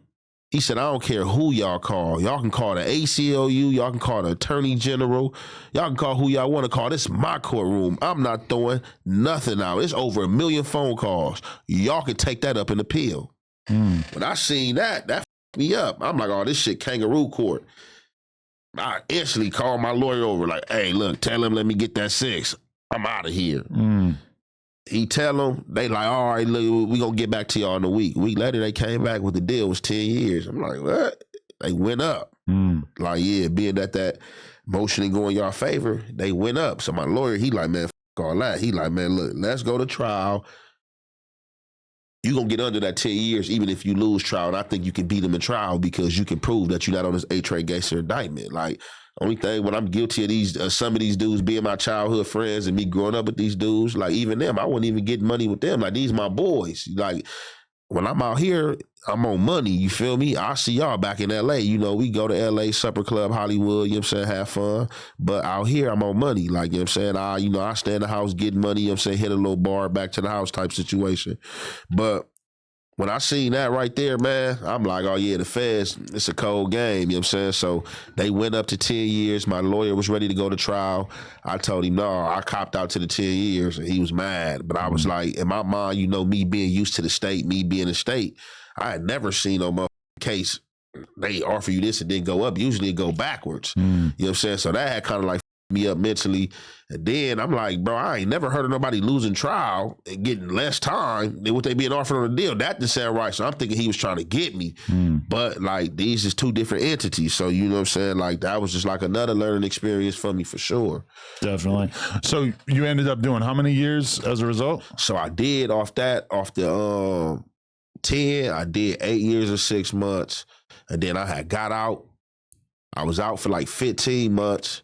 So I get out, I go to the halfway house. When I go to the halfway house, I start getting into it with the free staff in there. They was like tripping because like when I came home, like, you know, I'm fresh out just at the door that time, you know what I'm saying? Like I ain't gonna lie, you know, up in there, you know, I came home with probably like 80,000, you know what I'm saying? Then, you know, like people coming looking out for me. So every day people bringing me clothes, shoes, you know, I'm in there with Jerry and shit. They see a motherfucker here with bust down diamonds and shit. They looking like it started discouraging the staff. So I started getting into it with them. So from there, they put me on a ankle monitor, let me go home. I go home. So I was going in there to drug test. So like 30 days before I got off the ankle monitor, they do some weird shit. I go in there to piss on a Tuesday and go back to piss on a Thursday. So they try to tell me my Tuesday piss was good, but my Thursday piss was dirty. So I'm like, that's false. I'm like, man, I could piss again. Like, I'm 30 days out this. Why? I can wait to smoke if I want to smoke. Like, I ain't been smoking nothing. It don't make no sense for me to piss Thursday clean. They only to come here Tuesday to piss dirty. So I'm going back and forth with them. They wasn't trying to hear it. So they told me that they was reprimanding me back to custody. I said, that's out. I snatched the ankle monitor off right there, threw that shit. Walked up out of the program, went on the run for like 6 months. They caught me in Vegas. I come back from Vegas gambling, just hit Vegas for like 20 bands. Come back, get caught on the freeway, traffic stop. They stopped my folks. They got license, registration, they passport, everything on them. It's a traffic stop. The police trying to talk to me. I'm on the passenger side. I'm like, man, you ain't even got no business talking to me. I'm like, that's a federal law. I'm like, it's a traffic stop, right? He like, yeah. I said, man, I don't have to say nothing to you. Why are you asking me my name? Man, tell me that, oh, yeah, that's an old law. He said, that don't stand in Nevada. I said, man, that's a federal law, bro. That's in every state, bro. This is a traffic stop. I don't have to talk to you. This person have license, registration, everything. What's going on? I go back and forth with him on the side of the highway for like an hour. I finally give him my name. The warrant pop up. They arrest me. take me to jail. I go to Pahrump out there in Vegas, stay out there like 30 days. They bring me down here to MDC LA. I go there, beat the case, they try to give me an escape. I beat the escape. Judge asked me what happened. I keep it real with her, give her the whole run that I'm giving you. Like, man, look, I just got off from doing 8 years. They tell me they trying to lock me up for a dirty I don't got. So I said, well, yeah, what they expected me to go through this process? No, I cut the ankle monitor off and left. So she was like, she understood. She threw the case out. They wasn't expecting the judge to throw the case out because that could have been 3 years. She threw it out. They supposed to release me, held me 6 months overtime, sent me to a general population yard for 30 days. And then on Valentine's Day, gave me an immediate release out of nowhere. Damn. So, but would you say that you came out of this determined to have a more law-abiding life, or did it in some way kind of turn you up and make you want to, you know, continue to do stuff? Because I'm sure you learned a lot while you're going through all this, but then also you probably don't want to go back. What's your mentality at that point? Man, definitely good on jail, you feel me? On everything good on jail, you know what I'm saying? So, like, no, that wasn't my mentality. I wasn't tripping. I was just, you know, yeah, when you be in there going through it, you know what I'm saying? Be all type of, you know, you be going through your emotions, you feel me? Be all type of, you know, thoughts going through your mind. But you feel me? Like, you know, the mind is a free will. Like, in that mind, you feel me? It'd be a dangerous tool at times. So you just got to know, like, what thoughts and what feelings to suppress. So just like shit, like getting out here, shit, like, hell yeah, like, man, I'm not trying to be in that bathroom. Like, for sure.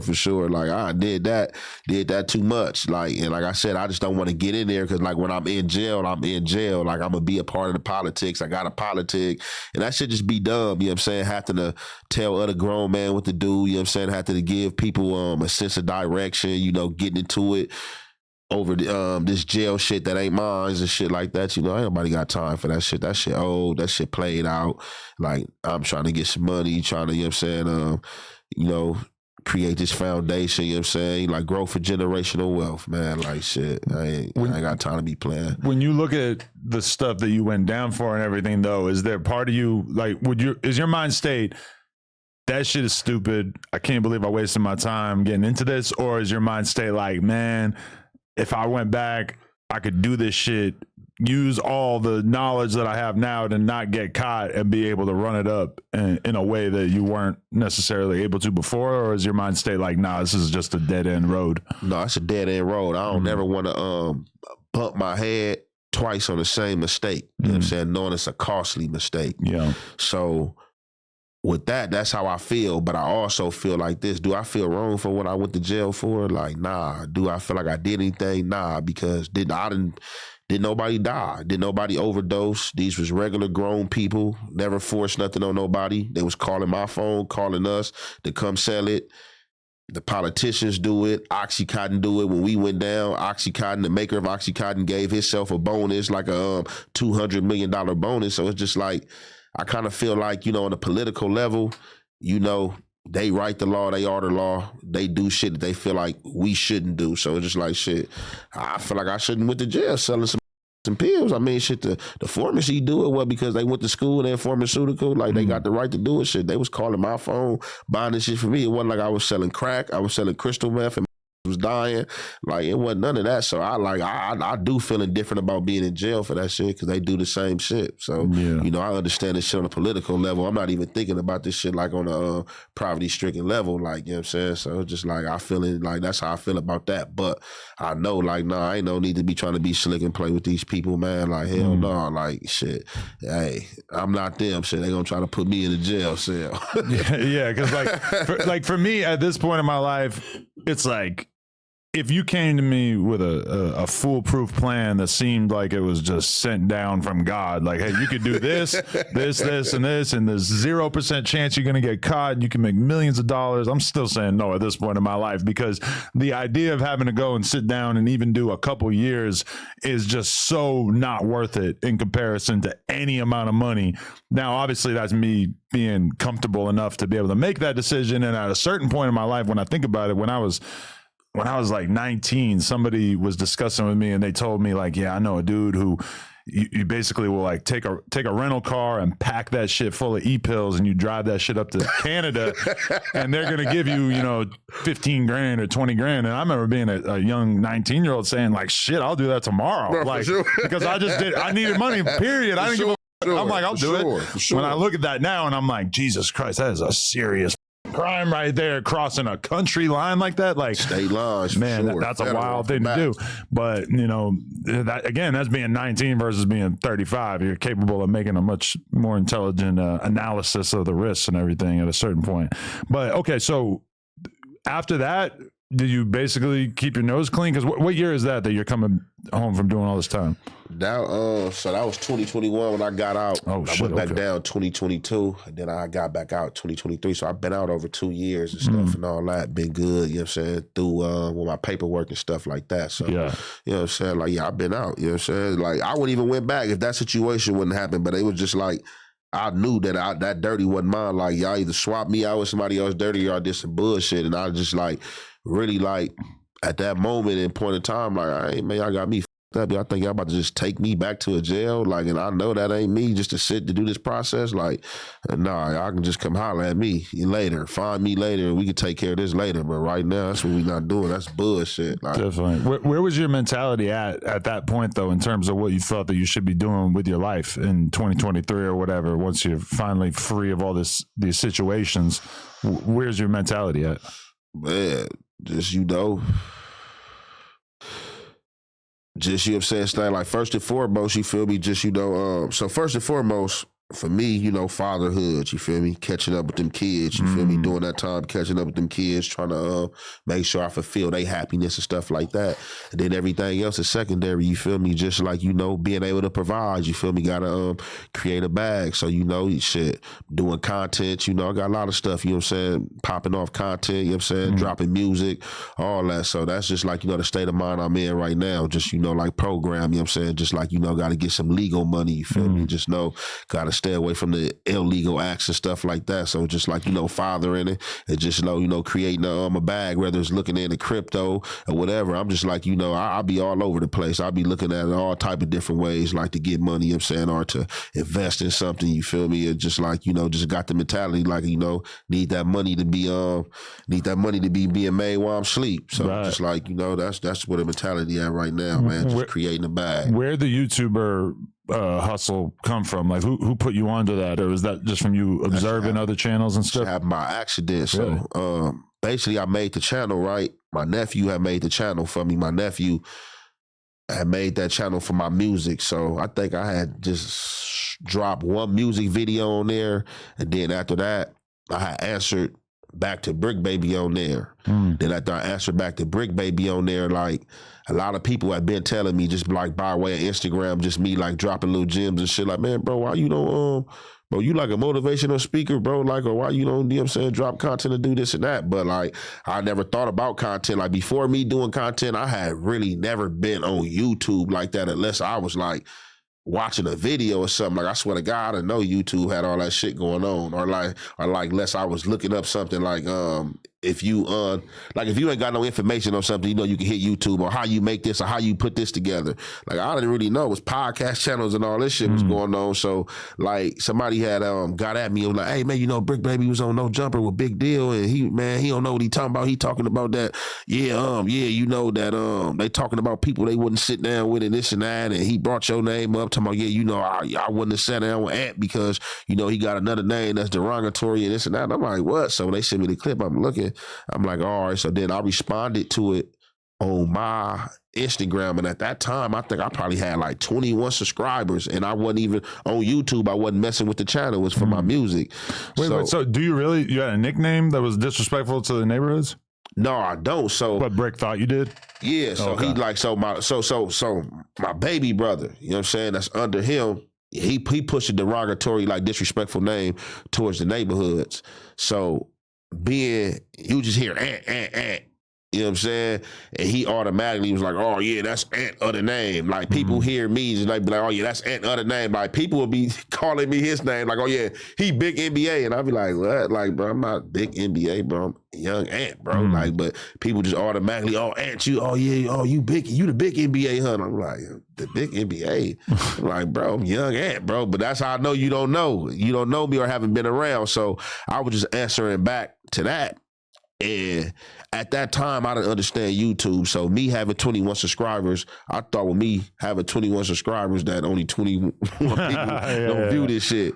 So when I answered back to him, that shit had did like 3,000 or 4,000 views. And I'm like, how this shit do this many views? So that's when I started acquiring action, and people was like, oh yeah, bro, you can have one subscriber and do this many views. So that's what really made me start looking into it. And so Dan, at that time, I was just saying, getting ready to gear up to drop some music. And I'm like, man, how can I build this channel and bring more subscribers from this channel? And it was just shit talking and doing content. So the content, that shit just happened by accident. And I just kept going with it. Just keep doing it. You know what I'm saying? And I just kept doing it.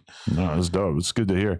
But okay, you tell me, because I always hear that this is one of the biggest, gang rivalries in LA and shit, is the 8 trays in the neighborhoods. But I also don't feel like any of the neighborhoods that I've spent time around, I never really hear them mention the beef between the 8 trays and neighborhoods. Would you describe it as something that's kind of low key at this point in time, or is that still some heated shit that doesn't really get brought up as much? It ain't the neighborhoods, because see, I feel like only at certain times people be trying the neighborhoods to put themselves under one guys, oh yeah, this neighborhood, you know what I'm saying, 40s to the, you know what I'm saying, to the 90s, you know what I'm saying, and rolling the 30s to the 100s. But all these are all individual sets. Right. Do we beef as neighborhood as a whole, 8 tray gangsters, as us being 8 tray gangsters and us beefing with the 60s and the 90s, that opens up the door for us to push, basically, you know what I'm saying, neighborhood blank or whatever, you know what I'm saying? And when you go to jail, yeah, of course, they are allies, they all under one umbrella. So yeah, in that case, yeah, you beef with all of them. But on the streets, we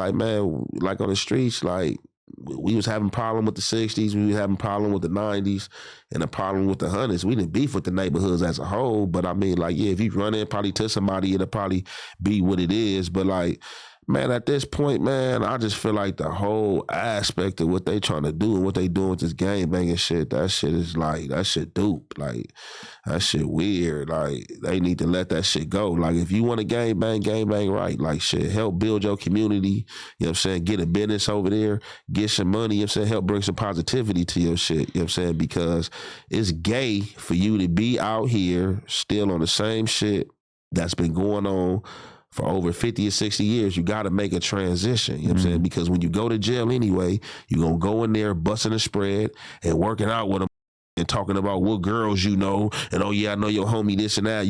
So when they lock you up, when the police come get you and lock you up, you want to wait to get in here and be buddy when your ass can be on the streets buddy.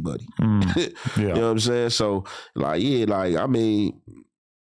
so them really the only neighborhoods we really beef with. It ain't really no whole thing. Now, I really think you probably can say that for the Hoovers, because the Hoovers, they got feuds all the way to the 100. So they next to the 40s, you know what I'm saying?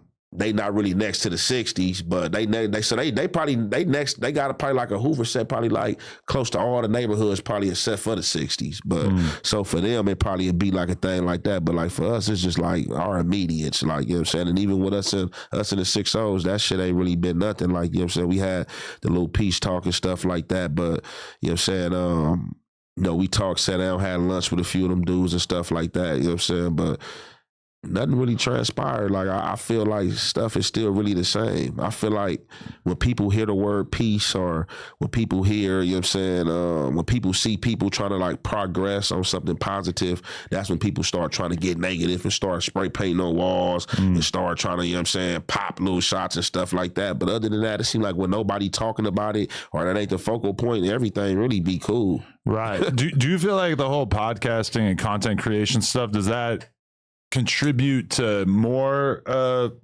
friendships or more peace in the city, or do you think that it makes it worse? Because I think we see both. It's kind of hard to tell. With everything, it's pros and cons. I think it's kind of like a wobbler. It's going to bring those together who need to be brought together and that's like-minded and on the same thing. And then, the poison, right? They're going to do their poison, you know what I'm saying? Because that's the problem, is you got a bunch of dudes who are in their 30s and they're doing podcasts, and there's a reason for people to be able to sit down and do content together. People want to see that shit.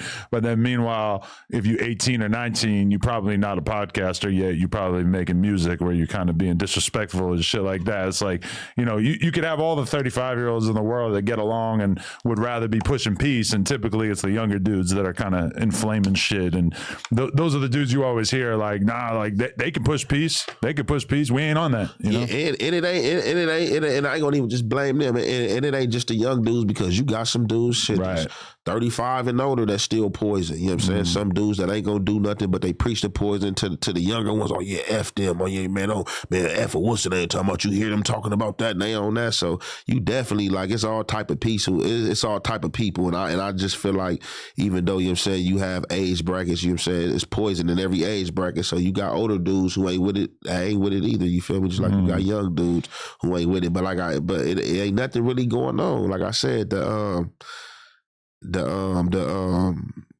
as far as the body count, like, and as far as like how things used to be, all that shit is down low. Like, for real, dudes, I just feel dudes just try to keep up an image, you know what I'm saying, for the internet and stuff like that, you know what I'm saying? Because they know people want controversy and people want negativity. Like, shit, I ain't got time for that, because, like, shit, they ain't gonna come do your time when it's time for you to go down. So yeah, it's just like, I think a lot of dudes really want to get some money. Either they don't know how to get no money, you know what I'm saying, so they being negative, or, you know what I'm saying, they just, you know what I'm saying, following, you know what I'm saying, who got some money, or who, you know what I'm saying, got something popping, you know what I'm saying? That's just like how it be. It's crazy too, because now we live in a world where, you know, I seen more of B Brazy and Treyway and J Hood and all these dudes who are locked up. I see more of their content than half the dudes on the street. And obviously, like, when you're behind bars and you're dealing with all this shit day to day, it's like they have a different perspective, you know, a more adversarial perspective. A lot of times they don't really got anything guiding them in the direction of peace. Because, like, for somebody like you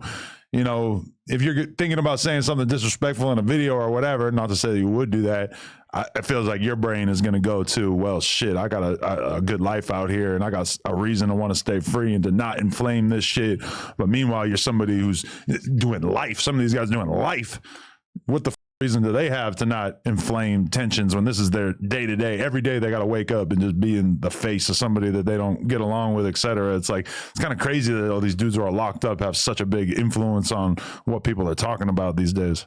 No, for sure. And that's what I'm saying. Social media, you know, it made that famous for them to do. But, like, yeah, you right. So just like being in that environment, you know what I'm saying? But, like, it's even dangerous what they doing, because, like, you know what I'm saying, even being on that yard, you know what I'm saying, even being on that yard and politicking and saying stuff and bringing certain stuff up, man, you don't know who gonna be mad one day, or who gonna come out they cell and be like, oh yeah, he said this about Woody Wood, or he spoke on that, you know what I'm saying? So, you know, like you know, it's even dangerous, you know what I'm saying, what they doing, you know what I'm saying, because it can get ugly in there too. It definitely can get ugly up in there too, you know what I'm saying? You definitely can get put in a situation, you know what I'm saying, on everything though. But I even feel like for them, like, even if I was in jail, like, it's just like, man, like, you gotta be trying to get up out of there, you know what I'm saying? Like, you gotta be trying to get up out of there, like, and you gotta focus on some type of positivity. Like, even in jail, like, people don't bother me. Like, I don't be having no problems. Like, just when it's time to get to it or something going on, you know, I'm gonna assert myself. But being in jail, like, I ain't gonna lie, shit, man, shit. It be peaceful, like, shit. I'll be cool. Like, only time, like, it's just when the politics, when I assert myself in the politics, there's something going on. Like, I don't have problems, you know what I'm saying? Because, like I said, I know how to keep it respectful. I know how I go, and I just expect people to follow them, you know what I'm saying, them same rules and regulations. And it's just like, you know, if you get disrespectful, we gonna meet disrespect with disrespect. But other than that, like, even in jail, like, man, you just, you know, you still got to be positive up in there too, man, because shit. Get your ass killed up in there. It's just wild though, because a lot of these dudes, they realize that, like, people ain't really going to pay attention to their Instagram live stream or whatever unless they are willing to talk about, you know, who they got issues with, or who's a bitch and who ain't a bitch and all this type of shit. You know, all of a sudden that's like, you know, it's like I don't see the hour-long live stream that this dude did, but I do see the 20 seconds where he disrespected somebody that a bunch of people make videos about, you know? For sure. Yeah. Controversy, that's that YouTube space. They want that controversy. Like, long as it's controversy, you said controversy sells. So that's definitely what they want. Definitely. Okay, so I'm just to take a detour here. I'm somebody who, when I was 12, I read Monster Cody's book. As a very, very white kid in New Hampshire, that was like, that's what I knew about Crippin', was what was in that book.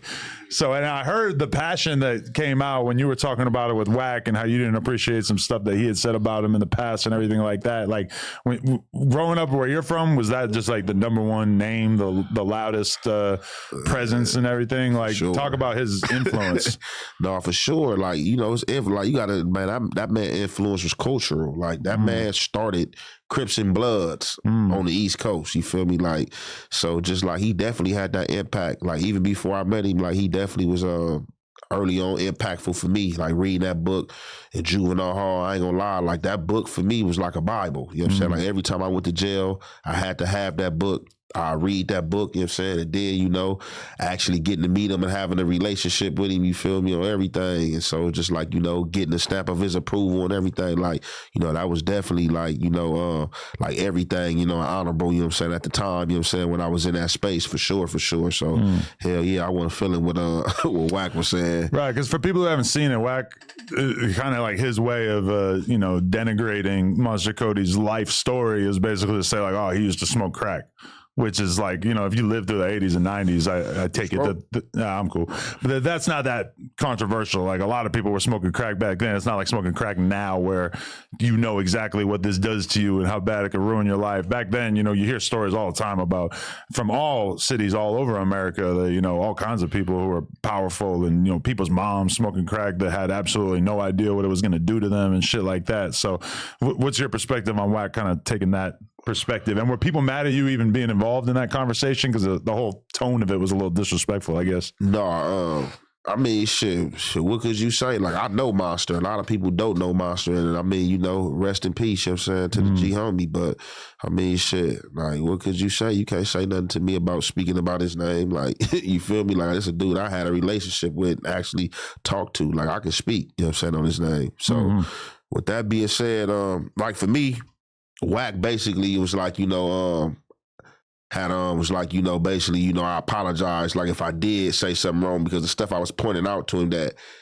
I said he had said, he said he didn't say. I'm like, you did say this and you said this. So basically, Wack point of view was, and what he thought he had said was that when Wallow and Gilly asked him who would he pick out of Monster Cody or Big U.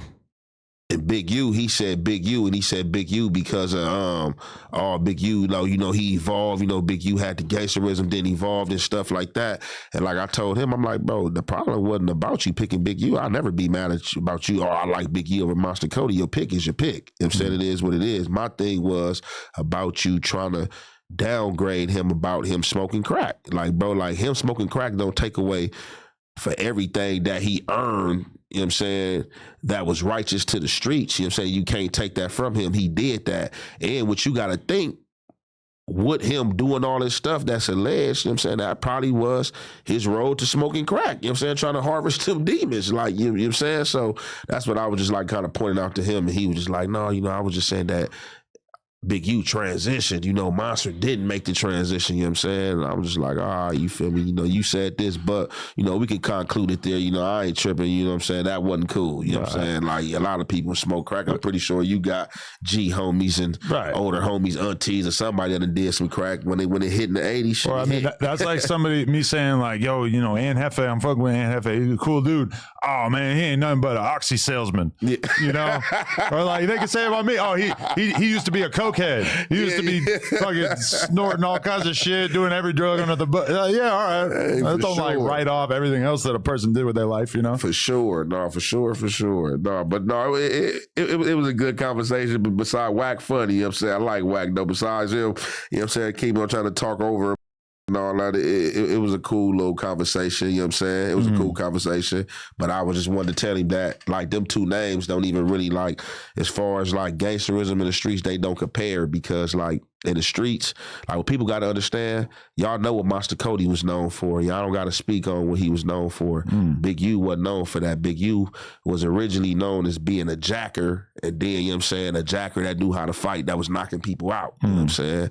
That wasn't what Monster Cody wasn't a jacker. So it's just like, just certain names, you know, I just feel like you shouldn't even be bringing up in comparison and trying to compare compare them alongside each other. And you can even see in the interview that Big U was kind of like when he was like, man, Big U, like you just see his face like, man, come on, why are you going here and doing it? Because he didn't even comment. That, he was like, kind of like, man, come on. So you just say it even shows the respect, you know what I'm saying, level and shit like that. But no, it's all good though. It's all good. People gonna have their perspectives and their opinions. It is what it is. Oh yeah, I gotta reread that book because it's been so goddamn long.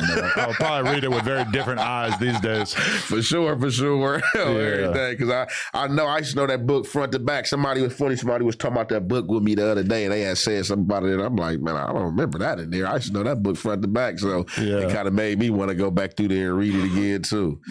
Definitely. Okay. In terms of like, this is just a random question I wanted to ask you, but when you look at somebody like Crip Mac, who obviously soared to the heights of popularity on these YouTube streets and everything like that, is probably one of the most famous people that ever emerged from like LA's street YouTuber culture or whatever.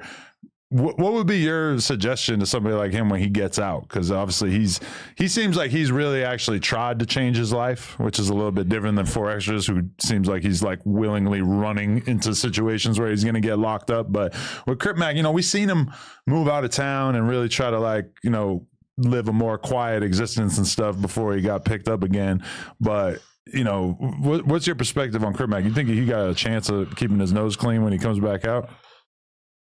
If he want to keep his nose clean, for sure, I think he just got to, well, not let me say theatrics, because I don't even know that man to say he's theatrical.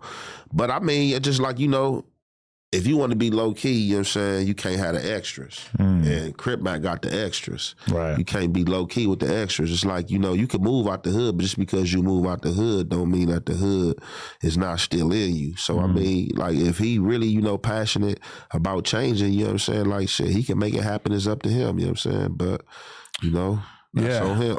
I mean, the crazy thing about it is like, you know, a lot of people have the opportunity to change their life. He's just like the most obvious example of a person who's going to have a hard time doing that, because he's got the craziest shit you ever seen tattooed on his forehead for the whole world to read. Sure. Even though it might be partially covered up by an afro at this point, which is kind of interesting. Yeah, I said he just, matter of fact, it's funny. He ODR that I the same exact one, really. Mendota. I seen he was in a picture with my partner, my older partner from East Coast, Deuce. Oh, yeah. They took a picture together. I'm like, oh yeah, he on the same yard that I was just on, everything. Yeah. So he got him up there at Mendota though. But I mean, shit, man. If he know the right thing, but it's just like, you know, is the internet. I mean, you know, I think the internet is addictive for some people, you know what I'm saying? I ain't gonna say him per se, but you know that the internet is addictive, and he had like a lot of fans and he was really going viral. So it's just like, you know, it's getting out like shit. Do I still got a bag? Do I got some money? You know what I'm saying? Do I need to make some money? It's getting out, you know what I'm saying? Just like, you know, what did he do with the money he had? Did he make some good investments? Do he still got some money? You know what I'm saying? Because if he don't, then he gonna get back out here with the extras. I gotta bring C-Mac 55th Street back. It is weird though, because all right, number one, he's not going to be allowed to talk about gang shit in the same way that he used to. I guess that's part of his probation. I heard he just can't say 5-5 or something. Yeah, that's kind of weird to me. It's like, so you could say you're a Crip, but you can't get specific enough to say you're from a certain street. That kind of seems unlikely to me. Like, because that's what Lupe was telling me. It's like, oh, he's still going to be able to like say he's a Crip and all this stuff. He's just not going to be able to say 55th Street. I'm like, I don't know about that. That doesn't seem likely. That was like his caption. 55th Street. Yeah. It's very hard to imagine him living his life without saying that every once in a while. Yeah. So that's it. They probably just feeling like that's gonna take the air up out of me. But you better just figure out some. So you better be covered up with some new terms and slangs to say. Because I mean, that shit just pours out of him. Like I don't know the extent to which he's gonna be able to control that. Yeah. He gonna have to definitely find some new terms. But I do think at the end of the day, like the weird thing about it with him is that he's so well known that he really don't got to talk about the Hoovers. You know, that's like his fan base is big enough that he's got a lot of fans who don't know shit about that. They don't know what the that is. They don't need to necessarily hear about that. Like, I feel like the fans, if he comes out and shows growth, that's going to be the number one thing that makes people actually like really with him long term, is if they feel like he's somebody who's actually changing and becoming a better person, you know? You talked to him since he been down? Like a few months back, but it hasn't been a lot. Yeah. What you think? You think he got it in him to transform and show that growth? Yeah, I actually do. I actually think that, you know, despite his mental health issues and the schizophrenia and all that type of shit, I do think that I've seen the growth in him since I first met him. And honestly, like if you watch his first ever No Jumper interview and then his most recent one, I mean, he's changed a lot. Sure. Sometimes for the better, sometimes for the worse. But, you know, and I've seen him just like get on camera and have moments. Like even after the first ever No Jumper interview he did, I noticed he didn't say one word about the Hoovers, nothing at all. And then he immediately like kind of bragged to ODM Slim. He's like, check it out. I didn't say nothing about him at all. And I was like kind of impressed. I'm like, oh, so he went into this knowing that that was what he wanted to do, was to not hype that shit up. But then I see a clip of him screaming a bunch of anti-Hoover shit at the Popeyes employee in their area, I guess. And I'm like, and that was like a week or two after that interview. And I'm like, oh shit. And then there was moments where he would hop on a live stream and just say a bunch of crazy ass shit. And we would end up having to go through and try to edit shit out and stuff. But, you know, I really feel like he doesn't want to keep getting locked up. He got a daughter now.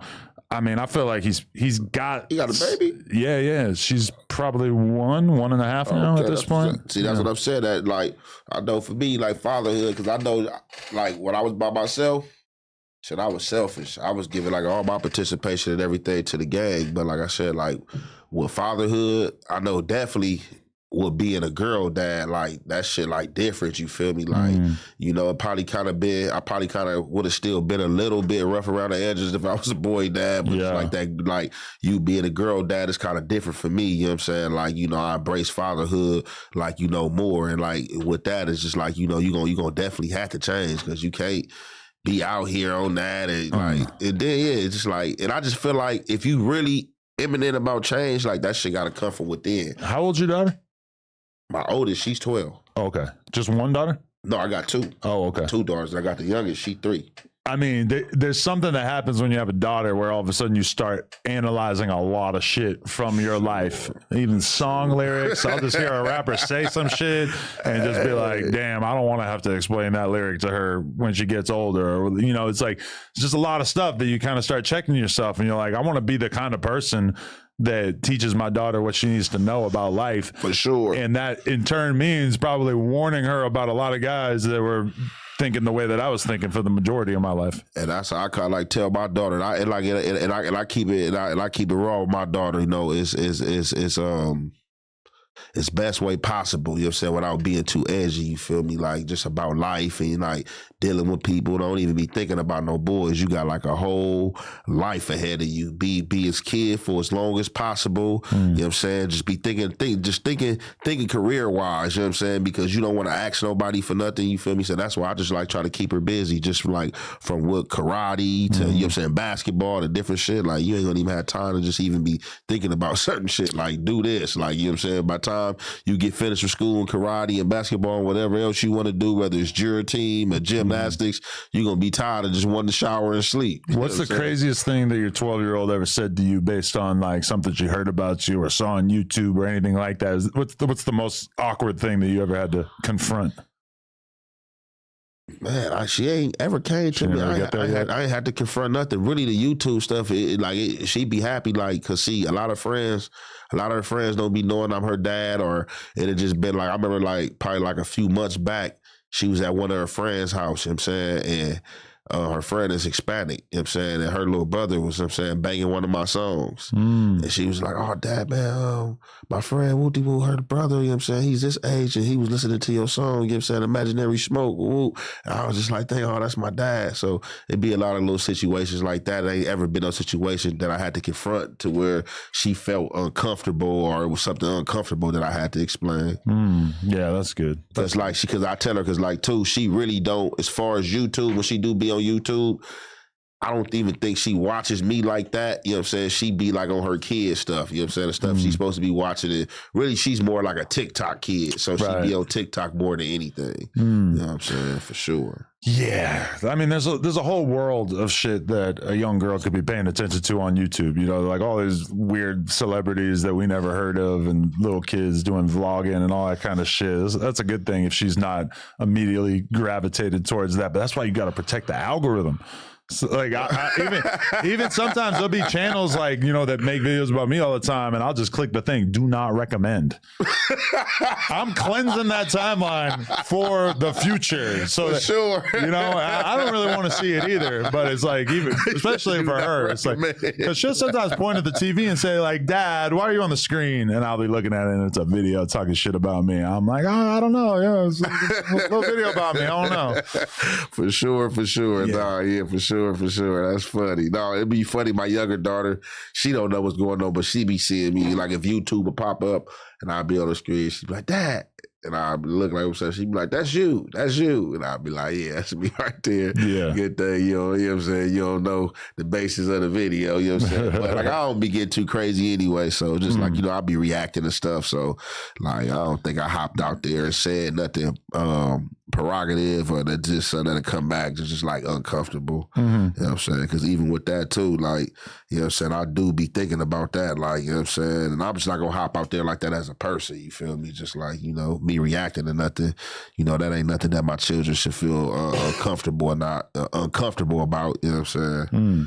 For sure. Okay, I got a couple more questions. A lot has been said about Jin Lee, the big ass white boy from Texas who is a rolling 60 from out there. And, you know, recently got into this crazy fight in the mall and everything. And we keep ending up having the conversation about, is it acceptable in any way for a white dude to be out here using the N-word? Even, you know, we had Conrad on here and he was saying that it don't really bother him because he is from a black gang. So he feels like if you're from a black gang, then it's basically like up to you. Like he's not going to hold it against a white dude for saying it. Yeah, if you're from a black gang, like, yeah, I kind of view it like that as well. Like if you from a black gang, I really don't see no problem with it, you know what I'm saying? But I ain't gonna even lie. I kind of like,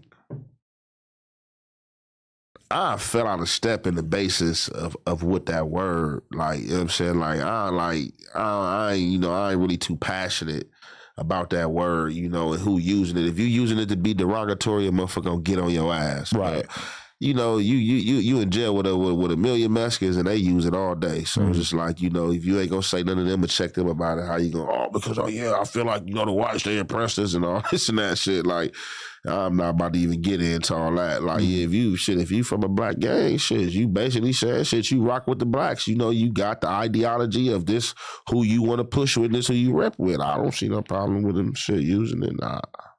Interesting. Okay. Yeah, it's kind of like different if you was just like, if you like, you know, man, wood power, you know what I'm saying, maniac, like if you was like a wood or you was, you know what I'm saying, just like something that, you know, push hate towards this group and you just like, yeah, wooty woo woo, you just using it, but like shit, he a Crip. Because I interviewed a dude named Snow Rock from San Diego, who's like a white Rolling 40s member, and he was describing it as being very problematic as soon as he got to prison, where like the white gangs over there, oh man, they do not appreciate a white dude being part of a black gang. And they were, you know, he got stabbed in the neck while he was just sitting there watching a basketball game, I think he said, and shit like that. And I was just realizing right there, like, damn, that's a tough. The only yard that happened on, like, this what I will say now. The white boys, they will make it a problem before the Southerners or the Mexicans will make it a problem. Like the Mexicans, they really don't be tripping. They ain't gonna really make it a problem because they be having blacks from their gangs and stuff like that. But being that I don't think I ever seen a black dude running with the whites. Like the whites, like, funny idea. I'm trying to think if I heard of it because I want to say I heard of some shit like that before, but I don't want to say.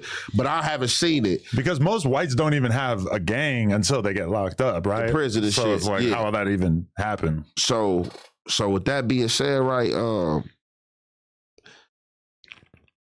I've been on the yard with white Crips, white homies, and nothing happened. The only yards I be hearing about that shit happen on, like, I feel like that shit be happening on yards that if the whites are more of a presence than the blacks, you feel me? Or if they like feel like the blacks not really on nothing and you just got like a white Crip and they feel the need to press the line. But like, when I was at Pelican Bay, it was a white Crip up there, like, and it was rocking back and forth. It's like, it was like 3 or 4, like, for like 3 years, it was like one riot happened and that shit turned into like 5 different riots with the whites and blacks, but like, yeah, oh yeah, that shit, that just really be like, that's like a pick and choose situation depending on what yard you own and what's going on. Right. Because the funny thing with Jin Lee is just that his attitude, and I guess I gotta respect it, is that his attitude is, I'm saying it, and if you got a problem with it, then we gonna fight. Which is, you know, and we've seen it. He's got a bunch of scraps ever since the shit happened. So I kind of got to give him respect for being willing to stand on it, even though myself, I'm personally not interested in saying it. No, for sure. Definitely got to respect it. But like I said, like, we could get real political about a lot of shit. Like, if they want to just like trip about that word, like, so like, just like with certain shit, like if we want to be politically correct, it's a lot of shit that's not politically correct out here. Like, we can start from a lot of places, but like, yeah, people, anybody that got a problem with that, man, you just like, I don't know, like you bound to like, I'm just, misery likes company. Like, you looking for some type of miserable moment or something because like, he's a Crip. He run with the blacks. Like, that's how blacks talk. That's who he's around. You know what I'm saying? It's going to rub off on him. Like, why would you have a problem? Like, my alliance is to y'all. Like, yeah. Like, yeah, but you definitely got to respect it. He's squabbling behind it, though. But, like, no, if I seen him, I wouldn't have a problem with it. Like, shit. I'm going to treat him like a homie. That's one thing about me. Like, I'm not a racial person. Like, only way I can get racial is a person being racial to me. Like, other than that, like me, just like, oh yeah, just hating, oh yeah, I don't like whites, or I don't like this person. Like, nah, hell nah, because like I understand history. I understand like the same shit that's going on right now. It was said to happen one point in time. It was a flip time when it was different and shit like that. So I just like, I view things differently, like shit in life. So I don't be trying to be like, get too personal about a lot of shit. You feel me? Did you spend more time with white people when you were serving up in the Northwest than you ever had previously in your life? Yeah, but I got a white auntie though. I got a white auntie. You got biracial cousins. My auntie Nora, she white though. But that was the most I've been around like a big population of whites though. But like shit. Yeah, that was the most time I've been around a big population. You pick up any white habits while you're up there? You start drinking coffee or anything?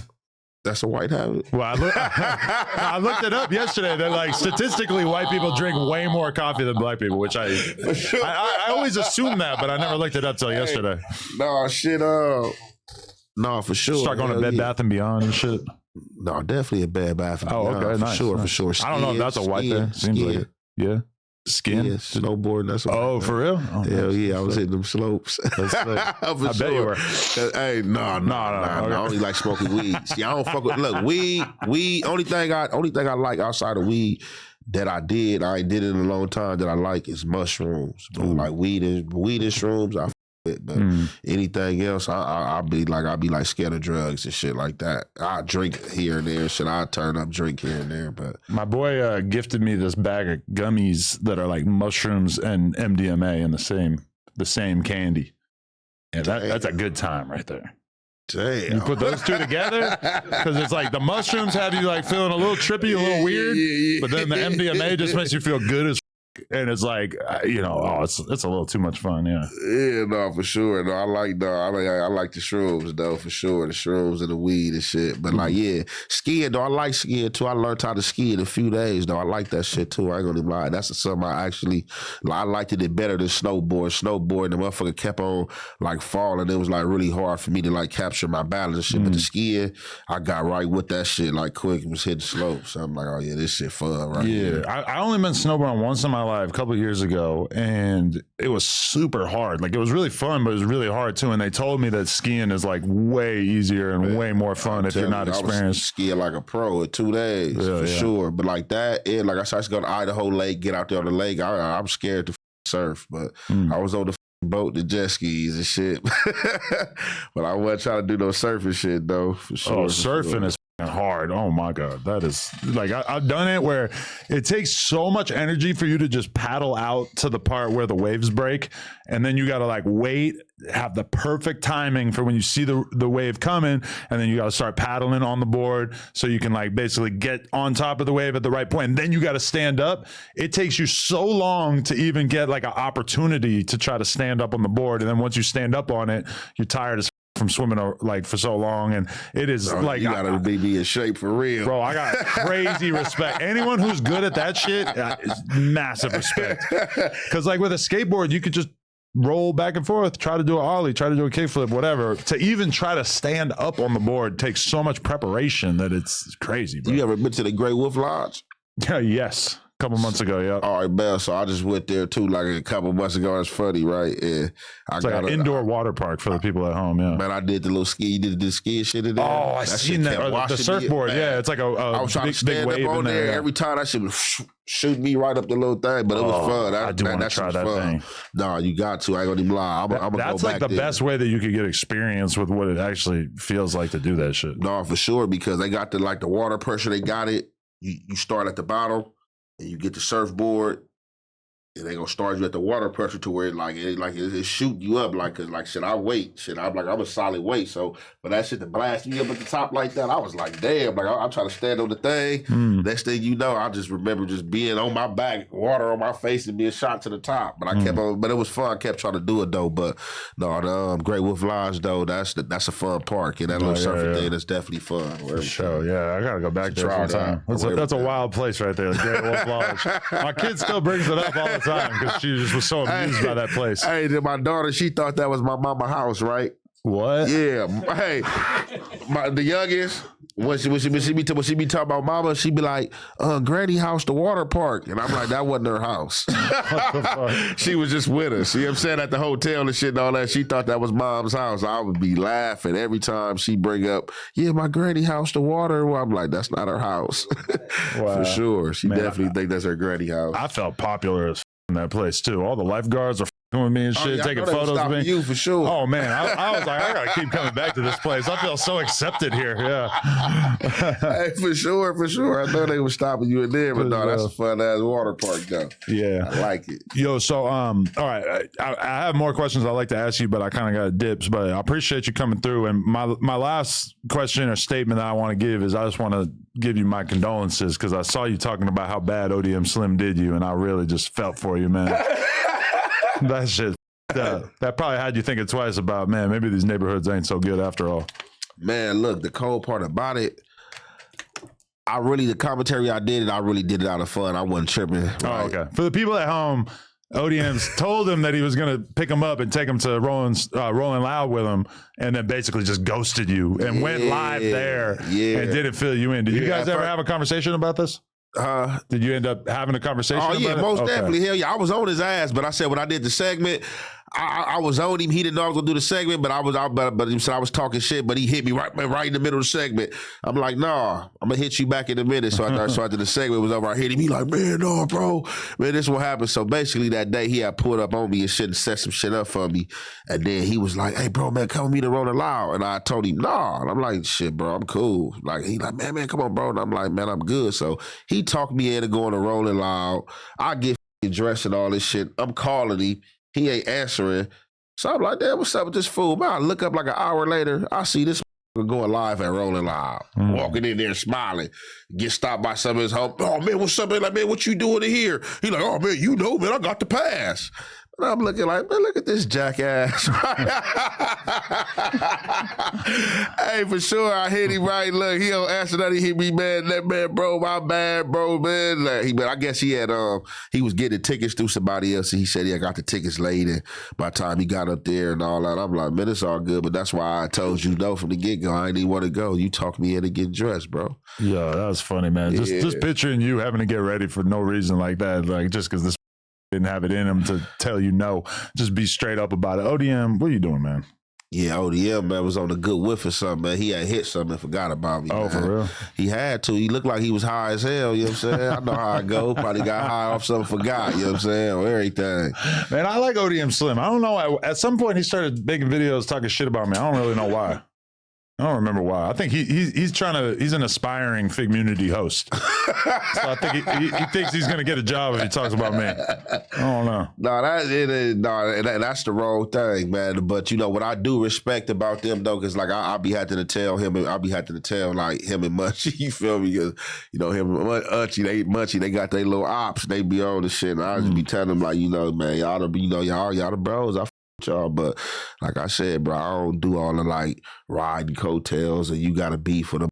Like my beef gonna be with them about what it's about. Like if you doing something like wrong or like I'm saying, or like to jeopardize integrity and stuff like that. But just because you got a beef with a person, you can't expect me to have no beef with that person. You know what I'm saying? Like I said, if a person is all bad, he's a rat, I'm not gonna deal with him. But because people take the rules of beefing with people in the streets, like serious life or death beefs, and then they take those same rules and apply it to like the dorkiest podcast drama beefs and be like, oh, you can't be cool with this person because they do podcasts with this person. It's like, bro, nobody got shot, punched, nothing about this. You don't got to take it that serious. And I'm glad you said that. And that's the whole focal point and be my main thing, bro. If y'all see each other, the worst case scenario, it might be a squabble. Man, y'all not looking to unalive nobody. Nobody got shot.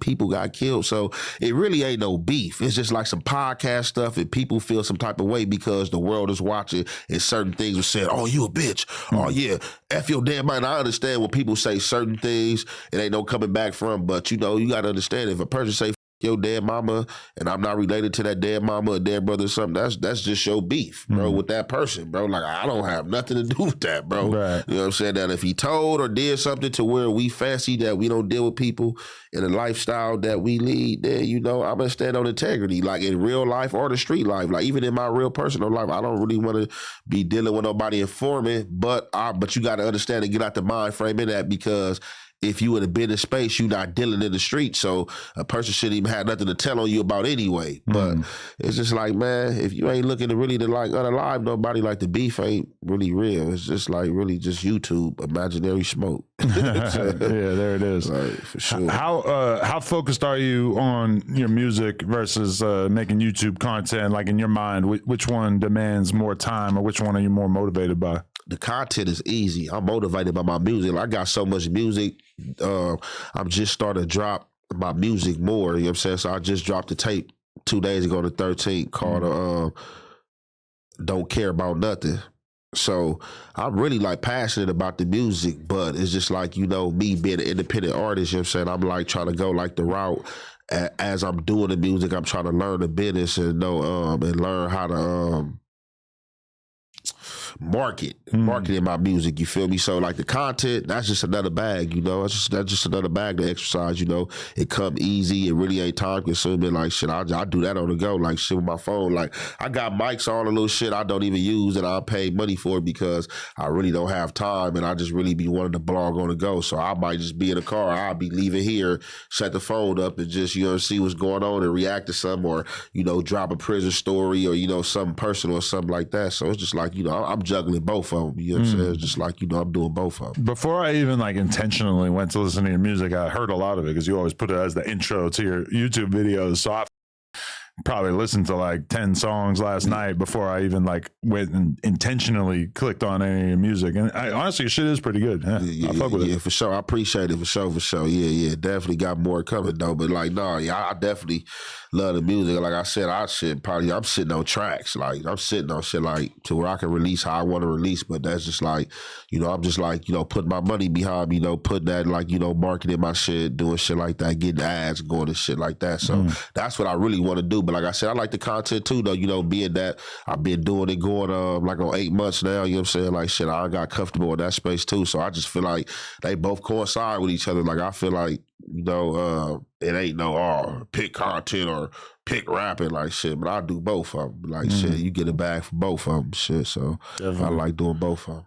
Nah, for sure. All right, Young and Jefe, everybody out there, definitely subscribe to his channel. He got some good content if you want to hear a real voice of the streets telling you what's going on out here. You definitely got a very valid perspective on everything. So, he's breaking down a lot of, describe the direction of your content. You react to whatever you feel like reacting to, but what do you feel like your specialty is?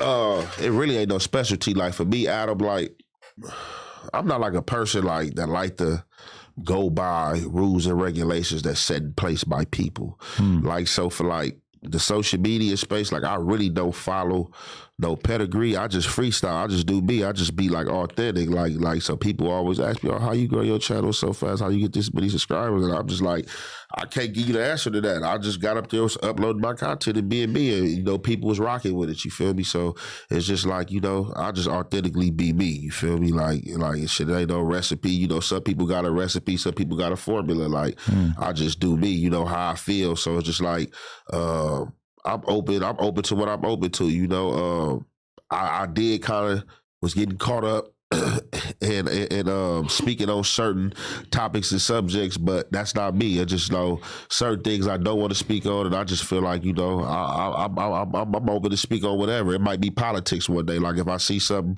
on a political level that I want to speak on, you know, shit, I might react to that. But I know that ain't gonna do too many numbers, but it is what it is. So, you know, I'm open to reacting to everything. I just feel like the shit, it ain't like I got a sports channel to where I just gotta do all sports, or I don't want to get caught and capped off of that realm. Oh yeah, it's just a hood channel. I'm just reacting to hood shit like that. I'm reacting to whatever I'm open to reacting to, or you know what I'm saying. That draws my mind and or my emotion to. You feel me? For sure.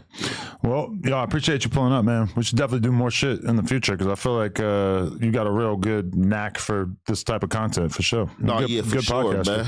I appreciate it, man. Appreciate you having me, man. Yeah, shit. Anytime, man. Whatever, man. I'm definitely down. For sure. Yeah. All right. Young and Jefe, make sure you go subscribe to him and all that. No Jumper, coolest podcast. Like, comment, and subscribe. We out.